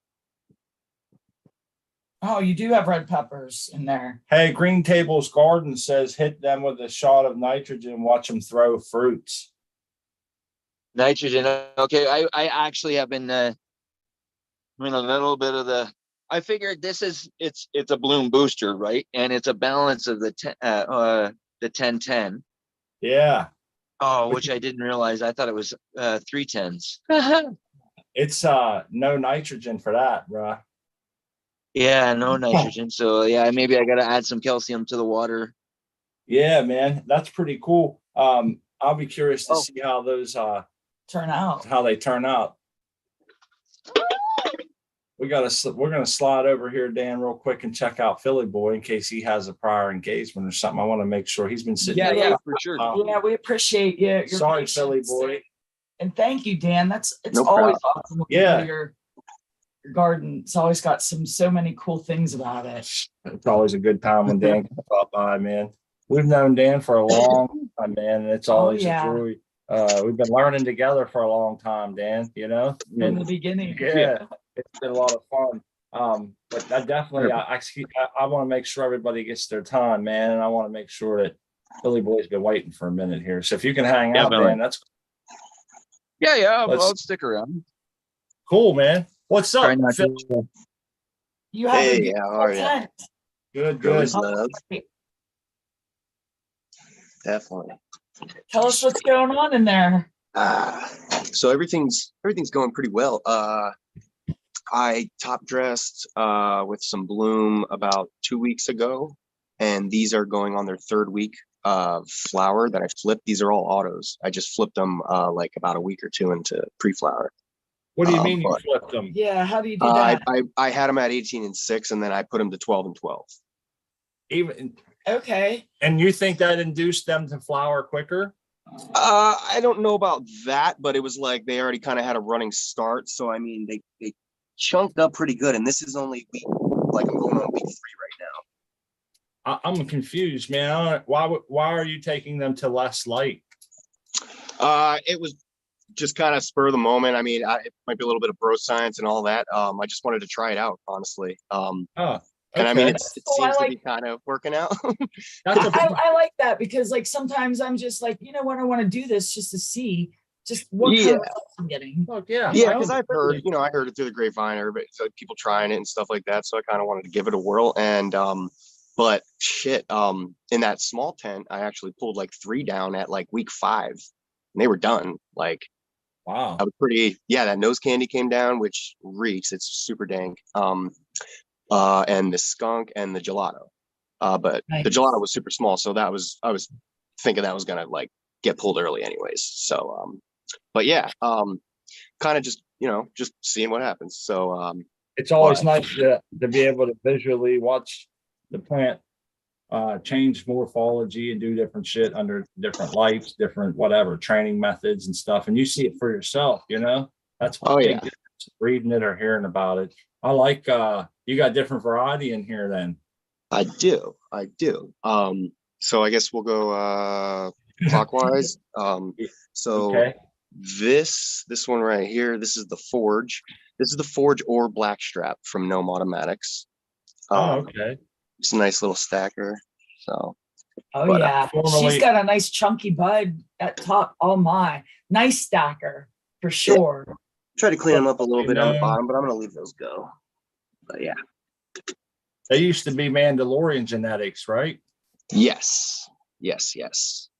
All right. Yeah, he's a real cool dude. But yeah, he takes his stuff out far, like really old generation wise. So yeah, I figured it's a good thing to start with. But then we have some sour diesel from ILGM, which I did like very light training on, basically got like 2 tops out of it, but that's stacking pretty nice though too. So we'll see. Right on, man. They're all getting pretty frosty now. But yeah. And then we have in the back, we have, like I said, the Forge or its Blackstrap. And these buds, I'm really super happy and like geeking out about because they're actually like purple. I don't know if you can see those. Oh, I can see. Can you? I can see a little bit of the purple. It almost looks brown on my screen, but not a bad brown. Just it's hard. It doesn't. Yeah, I actually looked at it in the morning the one day and was like, dude, are my buds like dirty? Like, so, and then I had to like, look at, because the calyxes were actually like really small at the time when I looked. So I was like, what the hell? But no, they're actually like being, I don't know. That's cool, man. But yeah. I like when those colors come out early, and you're just. And I had to super crop this. Okay. So I just laid that whole thing down. I don't know. Fat all the way. Oh yeah. So there, phototropism will take over. And boom. I gave her a good break. So yeah. And then we have the Girl Scout Cookies Auto Extreme from ILTM, which I'm actually kind of impressed with because the nug structure and everything's really nice on that. The frost is coming out and it's looking to be like real dense nuts. So we'll see. But yeah. Everything's kind of tucked in here. Sorry for the bad camera angles and stuff. Oh no, you're doing great. You can see pretty good. Yeah, I can see pretty good. We're getting pretty good protection inside the tent. Every now and again, we get a whiff of tent or fan that kind of cuts you out, but that's all right. We're good to go. We're seeing. So then we have another skunk from Coastal Mary, which I accidentally topped, and I actually got 6 tops out of it now. So Nice. Nice. We'll see. we'll see how that goes. That's looking, they might be a little fluffier buds, but I'll keep feeding them. I actually just top dressed with worm castings yesterday. So I Right felt like I needed a little, just something to carry them through the end to the end. So yeah. And then I have the two James Loud gelato autos. The ones ended up being a little runt, but she's beautiful. She's real frosty. Right on. Yeah. They Little are beautiful plants. She got a You are spot right. right in the middle. dog. Little babies. But yeah, that's a nice one. But I'm still like the quality of it, I think I'm gonna be happy with. And then this is the other one that the other James Loud. So gelato. Man, it's a Did little. you make your own soil for that? You know what? This is like the first or second time I reused soil and just amended. Okay. I see what you got. So I'm seeing how that is. I actually think I overdid it with the langbonite the first time I did it. So if I do reuse this soil, I'll mix it with just, plain soil, and then hopefully that'll even it out, and I'll let that go until I think I need, some more additions of amendments. But yeah, no, everything looks pretty good. Yeah, pretty happy with this one. I could take you over to the small one real quick. Oh yeah, Dual tent, huh? I like it. Nice. Yeah. Oh, nice. So this big old blue dream back here is just lopping over. I gotta put some what do you call it? One of those pieces of metal in there and stake it. So Yeah, yeah. get that in there. But yeah, That's she's like beautiful. drinking real fast. Yeah, she faded a little bit, and I got some tacoing up here. Also, I got some tacoing over here. This one up here is a TS 600 from Mars, and that's the TS 1000. I have that dimmed down actually because it would be 245 from the wall total in here, Right. which I think is like honestly more than enough because you could definitely fry some plants with these things. Right on. Oh yeah. But I have that like it's probably like I want to say maybe like 1.5 feet away, just for safekeeping because I'm not trying to have like all this tacoing. But I mean, it is what it is at this point. I mean, I guess I'm just I growing. was just gonna say, it looks like they're getting close to the end anyhow, huh? Yeah. You didn't do any topping on those, huh? No, I just let these go. That Yeah. front one, Yep. that front one spread out a little bit more than the back ones, huh? Yeah, this one actually, when I flipped this one to 12 and 12, I actually put it into the 18 and 6 just to like see the difference. And then it was like the ones over here finished faster. And then when I put this one in the 12 and 12, it started bulking up a little more. Now this is all just, experiment wise. I'm not saying it's going to work for everybody, but yeah. Right. But no, this one's chunking up. I was honestly thinking about chopping it tomorrow. I'm going to check the trichomes again, probably in a little bit, and we'll see what we can do. But yeah, everything's chugging along. I just think this one's going to be going like another 2 or 3 weeks, honestly, because it needs to bulk up. It's so fluffy. So, but maybe that was my fault because I put a lack of phosphorus in there. Well, it's always, I know with a lot of people, they're always trying to fine tune their soil more and more every grow. So it's kind of like a learning curve. And I think you'll get to that point where you're going to have the exact soil I think someone was saying in the chat there, where you're just reusing it over and over. You'll know exactly what to scratch into it and just keep rolling with it. And there's a lot to be said for that kind of simplicity. Oh yeah, and it should be a fun journey. Yeah, it's cool. You got your couple tents right there, man, and your yeah. You got a couple Mars hydros. What do you got that light set at? 100%? So this is at right now 235. Is that the FC 300? Yeah, that's the FCE 3000. So it's not like the best one, but I will. That's a great one. Yeah, it absolutely kicks. What I kind of want is like I want those extra bars right here. You know what I mean? Because I feel like I'm losing light on those sides. I gotcha. So if I would get the 4800 that they have, that would definitely fill this out, all the way. So I'd be able to really do some work and then not have to go like max. I could probably keep it at 50% with the 4800 and be okay for the whole cycle. Gotcha. But yeah, Gotcha. this only maxes out at 284 or 286 from the wall. Okay. So so we're getting some, we're getting enough light in there. I think there could be a thicker blanket. But yeah. You're doing a great job. Yeah, man. It's nice to see that. I It appreciate is you. really nice to see that. I appreciate Thanks you for having taking me us on. through all the strains, man. Well, I always Yeah, ask it's a that. pleasure. Yeah, I'm excited. I'm really excited. Oh, I would be excited too. I'm excited for you. Lots of variety Thank there. I you. hope everything finishes out the way that you want to, man, and you'll come back and update us. Definitely. Unless you got something else, we got a couple new guests here. I'd like to slide to whenever Yeah. you're. Hey, I wanted to ask Yeah, you, I'm good. is that the new AC Infinity fan there on the left? That is, and I did actually want to give you, I don't know, maybe this is kind of like just a little tip about it. So like, Yeah. you know how you create the negative pressure in your tent and it sucks the Yep. walls in. Yes. So what happens is I can hear the motor burning because when I close it up completely, it sucks all the way in, Oh yeah, and no then doubt. it budges against it, and you hear it kind of grinding a little bit. Yeah, that'll So- cause fire, man. Yeah, and the only thing I could do to mitigate that is either like push it real low or put it real high, angled down. I just have it here for right now because honestly, I just figured this out like a day ago, and I was like, damn, that's probably not a good thing. So One thing you can do is you can get yourself some PVC and make yourself a little spreader bar that goes from corner to corner to corner all the way around your tent. And it's kind of it's in the way a little bit when you unzip, but it will keep the negative pressure from sucking your tent in, because if you get a tent too full, that'll induce mold too, because it just squeezes your plants, when the negative pressure hits. And that's the reason a lot of people can't use those you need what would be needed is an extension away from the corner of the tent so far that no negative pressure would impact it, Right. But at that point, so like right here, like all the way around, you think? yeah, if you Yeah.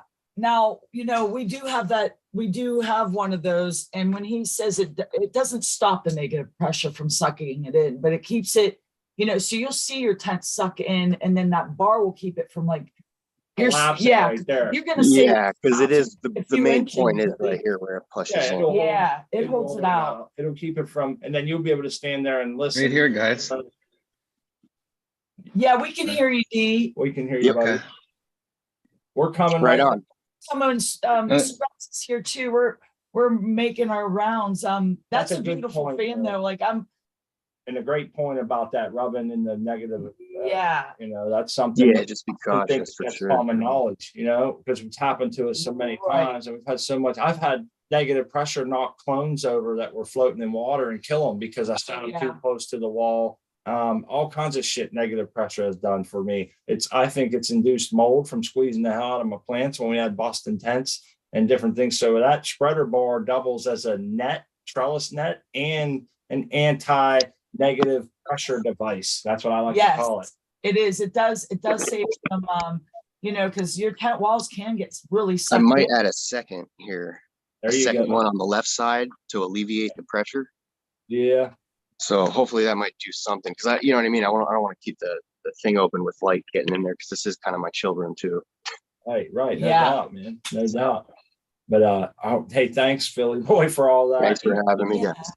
guys. That fan looks like a beast mode. Yeah, I'm curious because eventually we're going to run into the fan where we don't have to replace.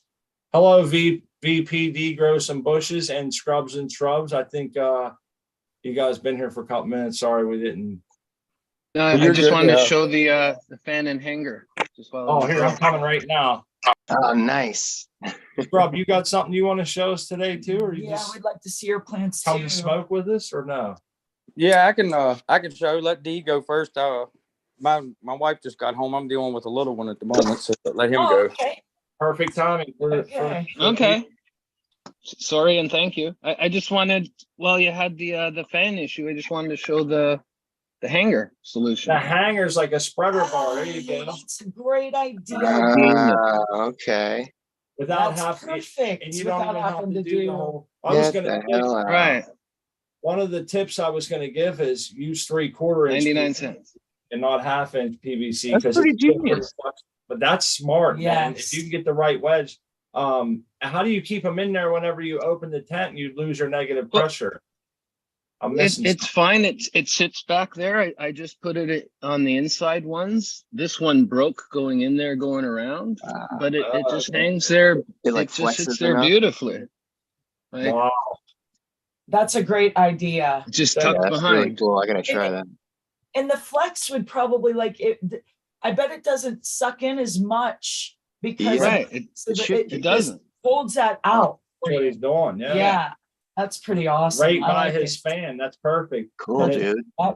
You can That's why I kind of interrupted. I'm like, right Oh here. no, I'm really liking this idea because there's grows where I don't want to throw a tent in. That could like or a net in. I'm sorry, like the tent that you see right now. We don't have the net in, so we should try something like that with the negative pressure. Oh yeah, I'm down. Because sometimes you don't want to use a net. And I'll fold two of them sometimes in you there, don't. man, to get double rigidity. Sometimes you do. I mean, yeah, exactly. anyhow. Yes. Hey man, you got some pretty colors. Shit. Thank you. Beautiful. I think we'll make it till Saturday. I think I'll put them in the dark for a little bit, and I've been thinking Tuesday, Wednesday, maybe Thursday. Now I'm kind of thinking Saturday, so sometime soon. We're close. It's I know how you are. I know how you feel though. It's something you got all the way to here. You don't want to rush it. And then you're thinking, oh, they're definitely gonna be ready. And then they kind of change their progression rate. Yeah. Because I always think to myself, at the rate they're progressing, I need maybe 7 to 10 days. And then it's like after that, I'm thinking it seems like they've slowed down on their quote unquote Yeah, ripening. we're gonna miss the predicted date. Yeah. But we try to say we use more than just trichomes only. It's that color, Yes, it's it's the the overall. slump, it's the age of them. It's you can add in what the breeder might have said as one of the small parts of that and see if they all kind of come together. Because they got this slump to them. Yeah. Oh yeah. And I noticed like when they look ready and they really look ready to harvest, like, yeah, we could probably take these. And we look at the trikes, the way they usually are all cloudy with like not very many ambers. Yeah, I'm looking for 20%, 10%. more cloudy than amber this time. So if you like want more amber, you got to wait a lot longer. And sometimes they don't want they to just turn. don't want to show up. I'm like, I want to get them all amber just to try because something different in some of those strains. Some strains Thinking, just don't you're gonna really be want to turn waiting. amber. They'll get a little tinge to them and shit, but it's like, damn, that all their neighbors are ready and have been ready for days. And it's like, this one's just starting to turn. And sometimes, look at that. That's pretty. Beautiful. It's like a fall day. I love the all the different colors. I can never say the word sentence or whatever. Sense. In essence. It's an essence. That's science. Great. Science and essence. Did I hear Jay Hill? We butchered this shit. So, iron earned, iron earned. They had they wrote a sentence out and it said Aaron earned and iron earned. And then they had these guys from Baltimore read it. And this guy walked up, he's like, earn. He's like, damn, I freaking sound like that. It was hilarious. If you're hearing this, you can Google it and you'll see it. It's funny. But yeah, man, those buds are beautiful. I always worry. Don't they always feel super moist at this point to you, D? It's like, I got to get them out of here. They're going to, they're just prone to it. I won't even say the word, but they. No, we're still gassing them. Yeah, I think you're fine. We're fine. We're it's 37% right now. The humidity is very low. With that blowing, it's 37%. You need that to get germinated. Here's something to poke Dr. Coco a tiny bit. I'm like, I like to run UVB. He says that the science, it might limit the yields a bit, and I can understand that. I find I get good results and I can see the difference. It also changes a more purple because I have it reflecting off the door coming on this plant and it gets more purple and this one didn't. And then when I go like this, It's See, green. that goes right back to what we were talking about earlier when we were talking with Mountain Dan was flipping his leaves and he showed some purple. We started talking anthocyanins, and I had mentioned, from my understanding, that they use that as a sort of, UV. so that Yeah. just And goes- protection. That Look at might that. And this be here shows it onto perfectly. something. perfect It's example. so beautiful. That this No, that this color. here And is- then lift this bud, it's green. This one Well, on let me top ask of you it was this, though. purple. Does that color necessarily equate to one, a better bud, two, more potent, more yield, or anything like that? Or is it just that color? Or if it The comes color down is to, the color is just the color. But Yeah. what I found is it's way more sticky. When I got Because my of the second stress. tent, Got you. Like a Yeah. stress response. yeah, be able when to I got take the second color. tent, sorry, go ahead. No, Taste that color, taste the right? rainbow, Taste baby. the rainbow, right? If the colors are gonna make it more sticky, you may have a different flavor, And it may end up, and you may end up tasting the color. your hash water will be Yeah. look like Kool-Aid. Yeah, But I think for me- here, sorry. For me, what proved it to me is when I got the second tent, I left the UVB in my first tent for like 2 grows. So I didn't use it in flower. And the third grow, I switched it over and they're just so much more sticky. So Ah. I don't know how much yield I'm losing, but it's such a small space that I feel the benefit from that compensates for any yield I might lose by doing it. But like on a large scale in a facility, losing 3, 5, 10% might be a big deal. But if I Well, lose there's a little by doing it for these benefits, it's okay for Right. me. We all understand that there's a big difference between commercial grows, home grows, field agriculture. Yeah. They're like apples and oranges, you know? And it's nice to see So that it's- you're actually doing the experiments. You're breeding, you're putting Yes. these UV lights on it. You're doing all kind of different stuff and you like to see it for yourself. D, I got a big respect for that because you're willing to sacrifice your space, your medicine, and all this stuff to see the results because the curiosity and the want to get better or to, you know, Yeah. that next So much step better. or however you want to put it, create a better medicine, man. And Mhm. you might be come back in 5 years and say, man, I can't believe I used to do that. You know, you might come 5 years and say, Look I where was we one of the came first from. dudes. You know what I mean? Pioneer. I was one of the Pioneer. pioneers, you know. We and Doc MD was talking about something like that the other day. My wife and I was one of the first ones to buy those bar lights. We were so intrigued that we had bought a 6-bar light, like 5 years ago, man, 4.5 years ago, and when nobody was really using those lights, just because I wanted to see all the claims and shit. I was like, is this for real? We got to see it. And it's going to cost us, but damn it. I Hey, got you to need see to it. pay it off. It's a laboratory over here, man. Just Things pay off like that idea, and we saw the results. The return on investment was immediate and it pays off. and he's put it in 2 tents now too. That starts to become more of like more of a how do I say it, experience rather than a theory. You know what I mean? And it's good to see that. Whenever you're ready, Scrubs, you let us know. We're going to be down to like 10 minutes soon. I want to make sure you get some time to show. When he's ready, cut me off and bring him on. The family Yeah, I'm stuff getting ready is- to. I gotta walk back up the hill real quick. Oh, Yeah, you're Switch good. over You're in. good. Take your man. time. We're in no real hurry. We can run over a little bit. I'm not in any surefire hurry. I definitely want to see No, what you got. What are we looking at there, man? These are some big solo cups. They are big. So They them are. aren't just solo cups, dude. Those are ripping. Those are clones. One is a seed and 2 are clones from these plants when I topped them. And I've cut clones off these twice to throw out. Oh, that's And them very ones that- soon they'll be yeah. moving in. Right. That's the ones Yeah. they've been trying to give you vertical challenges. Well, if you did Every you, 2 weeks they've been cut down to like here. Yeah. Well, did you see Midwest Toker's big plant in that little? Yeah, That was impressive. I that just was love incredible. that. Cool.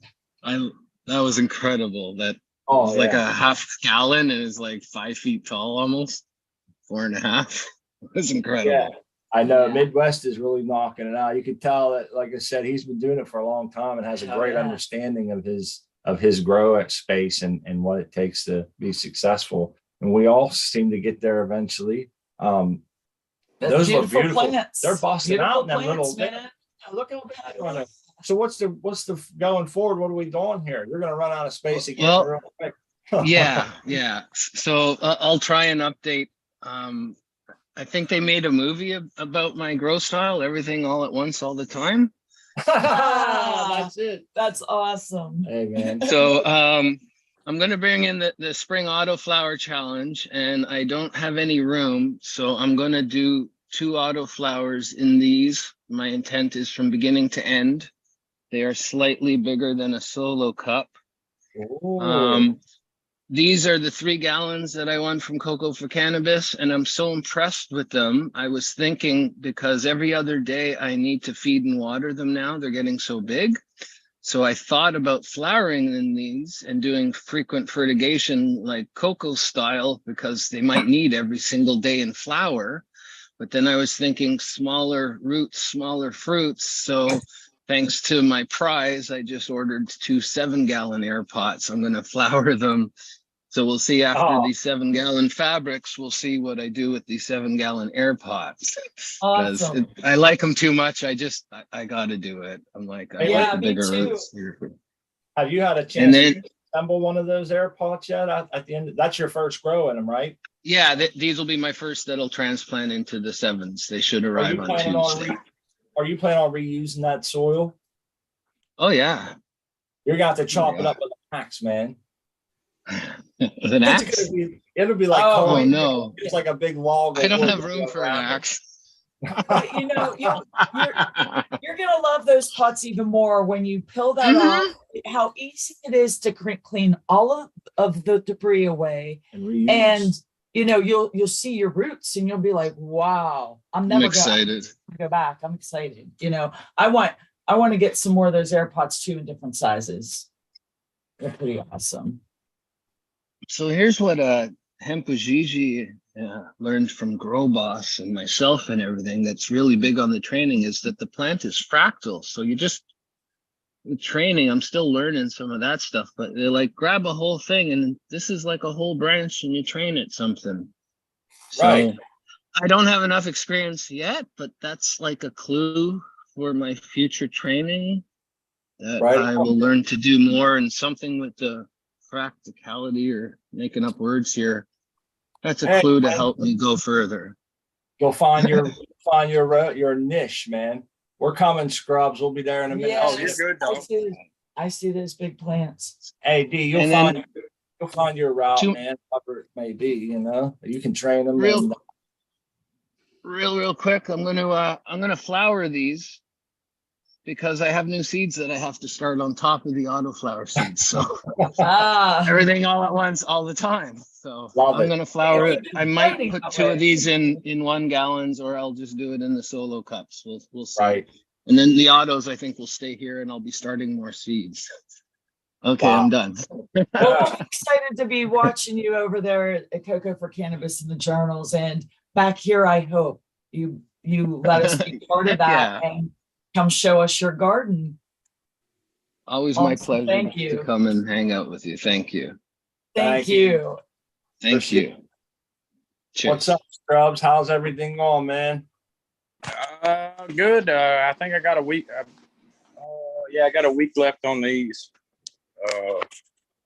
That bag turned out. I like how those turned out. Oh, those are beautiful. Can we get you to turn your phone, maybe? Yep. Thank you. Wow. Oh, yeah. That's gorgeous. She's gorgeous. You're getting close to the end for sure.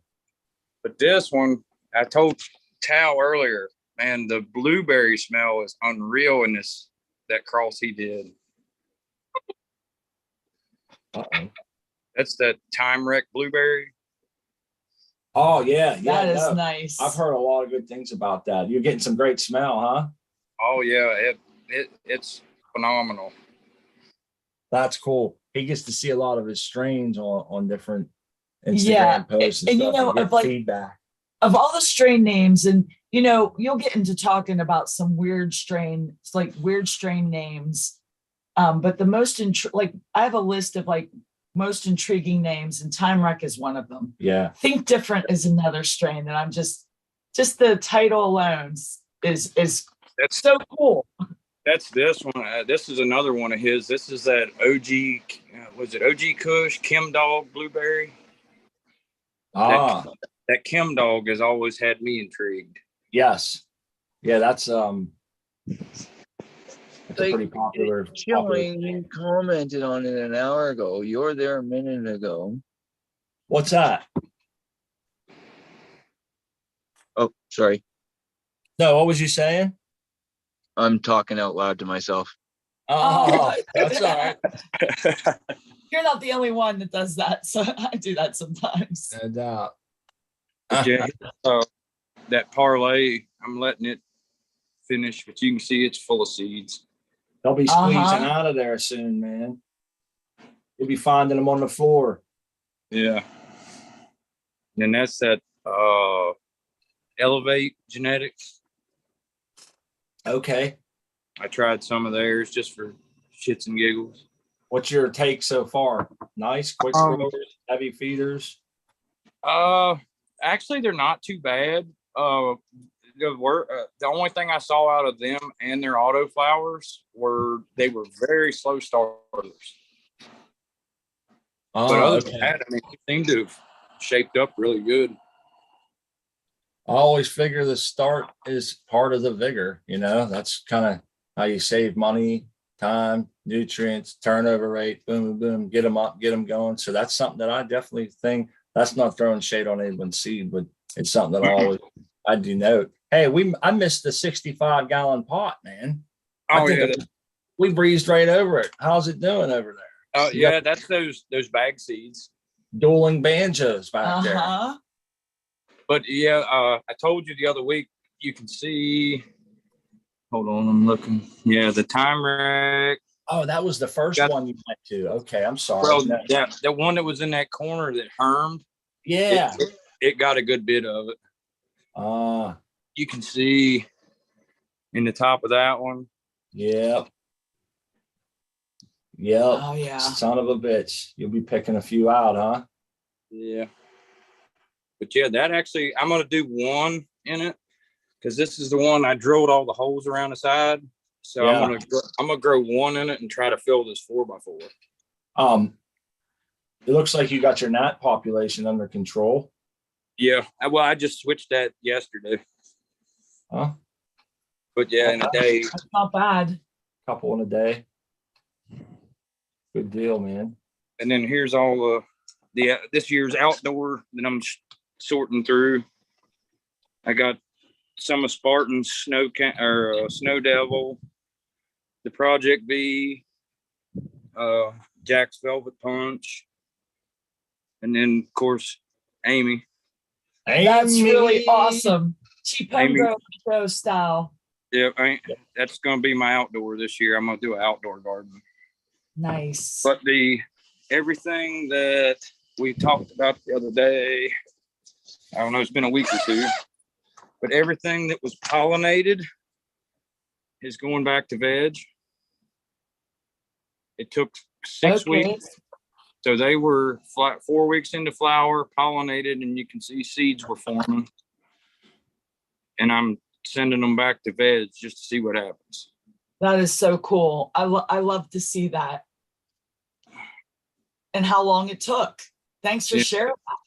It was about 6 weeks to get them to convert back to veg. Yeah, you can see a seed. Yep, I can see it good. Let's see what happens. Hell yeah. And Violet Beauregard. She is beautiful. We've been smoking on her a little bit. Yeah, we've been testing her now. We tried it at what was it? It was 4 days. 14 days. 14 days. We tried it out of the can of chalk 14 days, and I'm so impressed. To me, it tastes like grape. when I'm smoking it. And it just has such a great flavor already this early on that I think you're going to be impressed with the smoke that comes off. She's already these will going be the first one to go through mine. Oh, yeah. The Canatrol. Yeah. Violet Beauregard tasted so good out of the Canatrol. I'm impressed.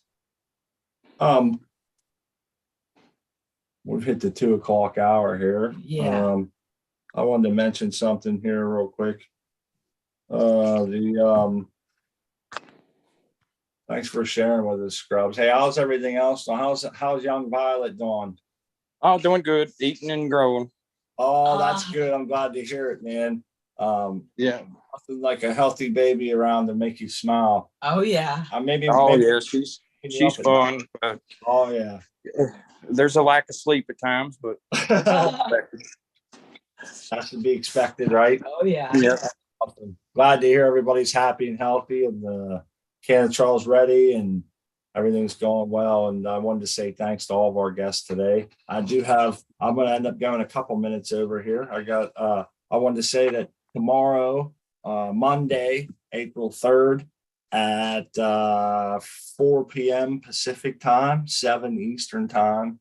I believe that's what the right time is. Yeah. On the Dr. Coco YouTube channel. He'll be doing a light premiere of the I forget the number, the G8600, I forget. But anyhow, check it out. It'll be a premiere and giveaway. You can win the light right there in the live chat. And it's always a fun time. It is always a fun time when you get to possibly win an awesome light. And learn a little bit about lights and how that one shapes up to other ones. And it's always good. I seem to pick something up all the time, but I wanted to post that link into the chat. And that should be a quick guide to get you there. CFC. That's right. Yeah. Then the Cocoa for Cannabis website. I'm reading what the American one wrote. Oh, he tried reposting Violet, but it wouldn't work right. Oh yeah, Violet's she's in the Canatrol, man, and we're very impressed. It's got a slight fuel smell, but there's definitely like that berry kind of fruity. I like it. To me, it tastes like grape, and it's the grape that is off of like a wine grape. The kind you squeeze the thing in your mouth. You squeeze those grapes out, and it's got that grape in the purple like sleeve of the grape. It's, oh my goodness, that grape flavor. And it takes me back to my childhood because my aunt had a grape arbor that had those grapes.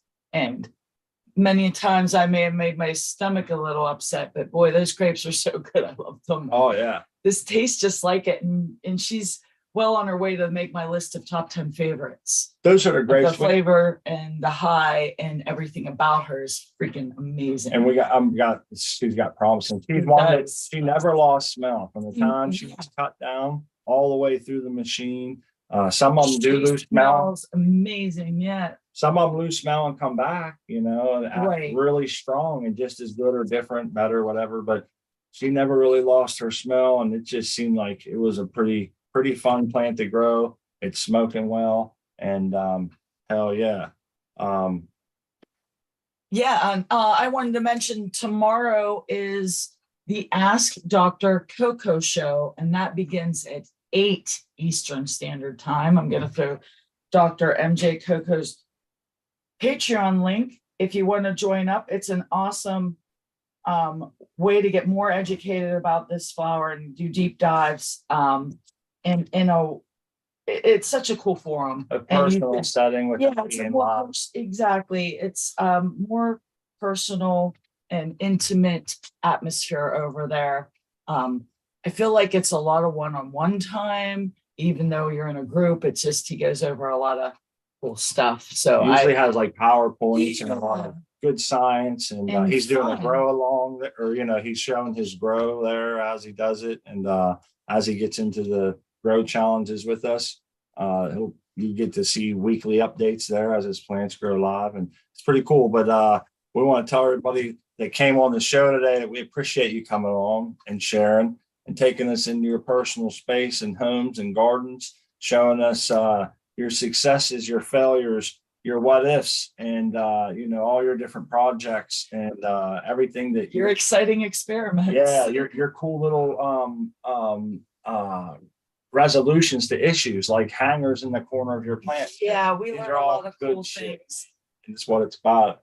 Collaboration. Sharing it and having fun with it. That's the one thing I like. It seems like most people come on our show, they're having fun, man, in their grows, and a lot of them are very realistic about their expectations. And a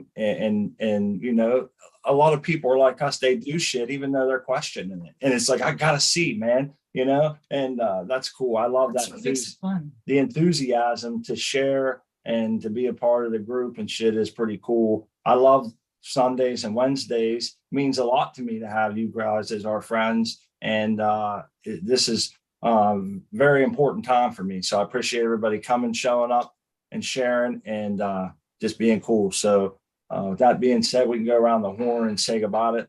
And we'll start with our buddy Mountain Dan over there with the cloudy trichomes behind him. My old photo of my backdrop. Yeah, it was awesome hanging out. Glad to share my garden and shit as usual. Love to see everybody else's gardens also. But yeah, peace. Thanks, Mountain Thank Dan. you. Everybody can check him out and all of his different journals at Cocoa for Cannabis, right, Dan? You got some time in over there, brother, with a lot of journals and. There's a few over there, and then my there's going to be a startup of for the Spring Auto Flower Challenge in those seeds. Right on. Always fun to Exciting. hang out, Dan. Always a good time. Always love seeing. Dan's always one that has 10 different things. He has garlic and succulents and shit. All this stuff going on. It's kind of like those tents. So they're lots of different stuff happening. I wish I had with some of the cannabis, but yeah, it's peppers and shit. Oh yeah, that's cool, Dan. Thanks, buddy. Have a great rest of your day too, man. Will do. You too, guys. Grow love. Grow love. Up next, we can go to Scrubs. Yeah, man. Thank y'all for doing this every week. It's fun to be able to collab with everybody and see everybody's different techniques. Shit, yeah. It sure is, man. And that I'm not the only one that struggles. True. Yeah, it's nice to see everybody's gardens growing. Yeah, No matter what's going on in your garden, it's cool to just take a look. And we always appreciate that. People willing to share what's going on. You all show definitely allows people to, like, I've had stuff that harms and you feel like you're the only one what's going wrong with my garden, and it could just be something simple as a genetic. Yeah. Yep. Sometimes Indeed. It's easy to shake our confidence as growers. We get pretty, we like to think we're confident, and then something comes along, or it can be definitely need each other to lift us up sometimes. We also need each other to be honest sometimes and tell them, like, you got to get more light in that tent or whatever. And having this community around you makes it a lot easier to take it as it comes. Mm-hmm. Mm-hmm. Yeah. But yeah, thank you all. And I'm just I just have Instagram. It's Scrub Shrubs, and I'm usually here on Sundays and Wednesdays when you all don't have strikes. Yeah, we're trying to be good now. Yeah, man. Yeah, it's bullshit, but y'all keep fighting, man. Yeah, man. Thank you. That's one thing we were telling people. Like, we weren't trying to be martyrs or fight the machine or anything like that. It was just a stupid mistake. I try to, as much as I don't like it, I just bend to their rules and not post those links, because I know what it gets you, but it was just a mistake. And we're going to definitely try not to. What we're going to do moving forward is just have all of our links on one site at Grow Sponsor, and we'll put that link down there. It doesn't trigger anything. So that link will be able to, someone can click on that and they can go there and find like different savings and stuff for stuff they might be buying, Photon Tech, Medic Grow. There's a link there for Canatrol. It's not a discount, but it will assure you that you're getting the lowest price possible. Because I found there's a lot of people that are buying Canatrols and like trying to resell them, maybe either in storefronts or other online storefronts at an inflated price. And, there's always people out there buying that. So it's nice to make sure if someone's buying a product that you endorsed, that they're at least getting the lowest price. So that's all that link will do. And it's a safe link, and you can count on it. Yeah, and that link also will ensure you that you catch the discounts that they provide too, because sometimes they're going to they'll run sales like on 420. I know that they like to do a free shipping, so you can look for that using that link. All those links will have 420 sales. So if you're looking for a Photon Tech light, a Medic Grow light, or anything like a Canatrol unit, we always tell people we're not here to be one of those overly pushy buy me kind of deals. But if you're planning on buying it anyhow, you might as well make sure you're getting the best deal possible, whether it be using a code or a safe link or whatever the case may be. So, and these are products we stand behind. We use them. We still use and we believe in. There's only so tried and true and trusted. There's only codes and links there for shit that we have currently in our grows using. And we feel passionate about you know. So that being said, we're gonna let Philly Boy give his final thoughts and shout outs. And let us know where we can find you. So first, Smot and Crispy, thanks for hosting this. Yeah, I like I said, I just have a Discord. That's pretty much it. I don't really have like a cannabis like social media thing.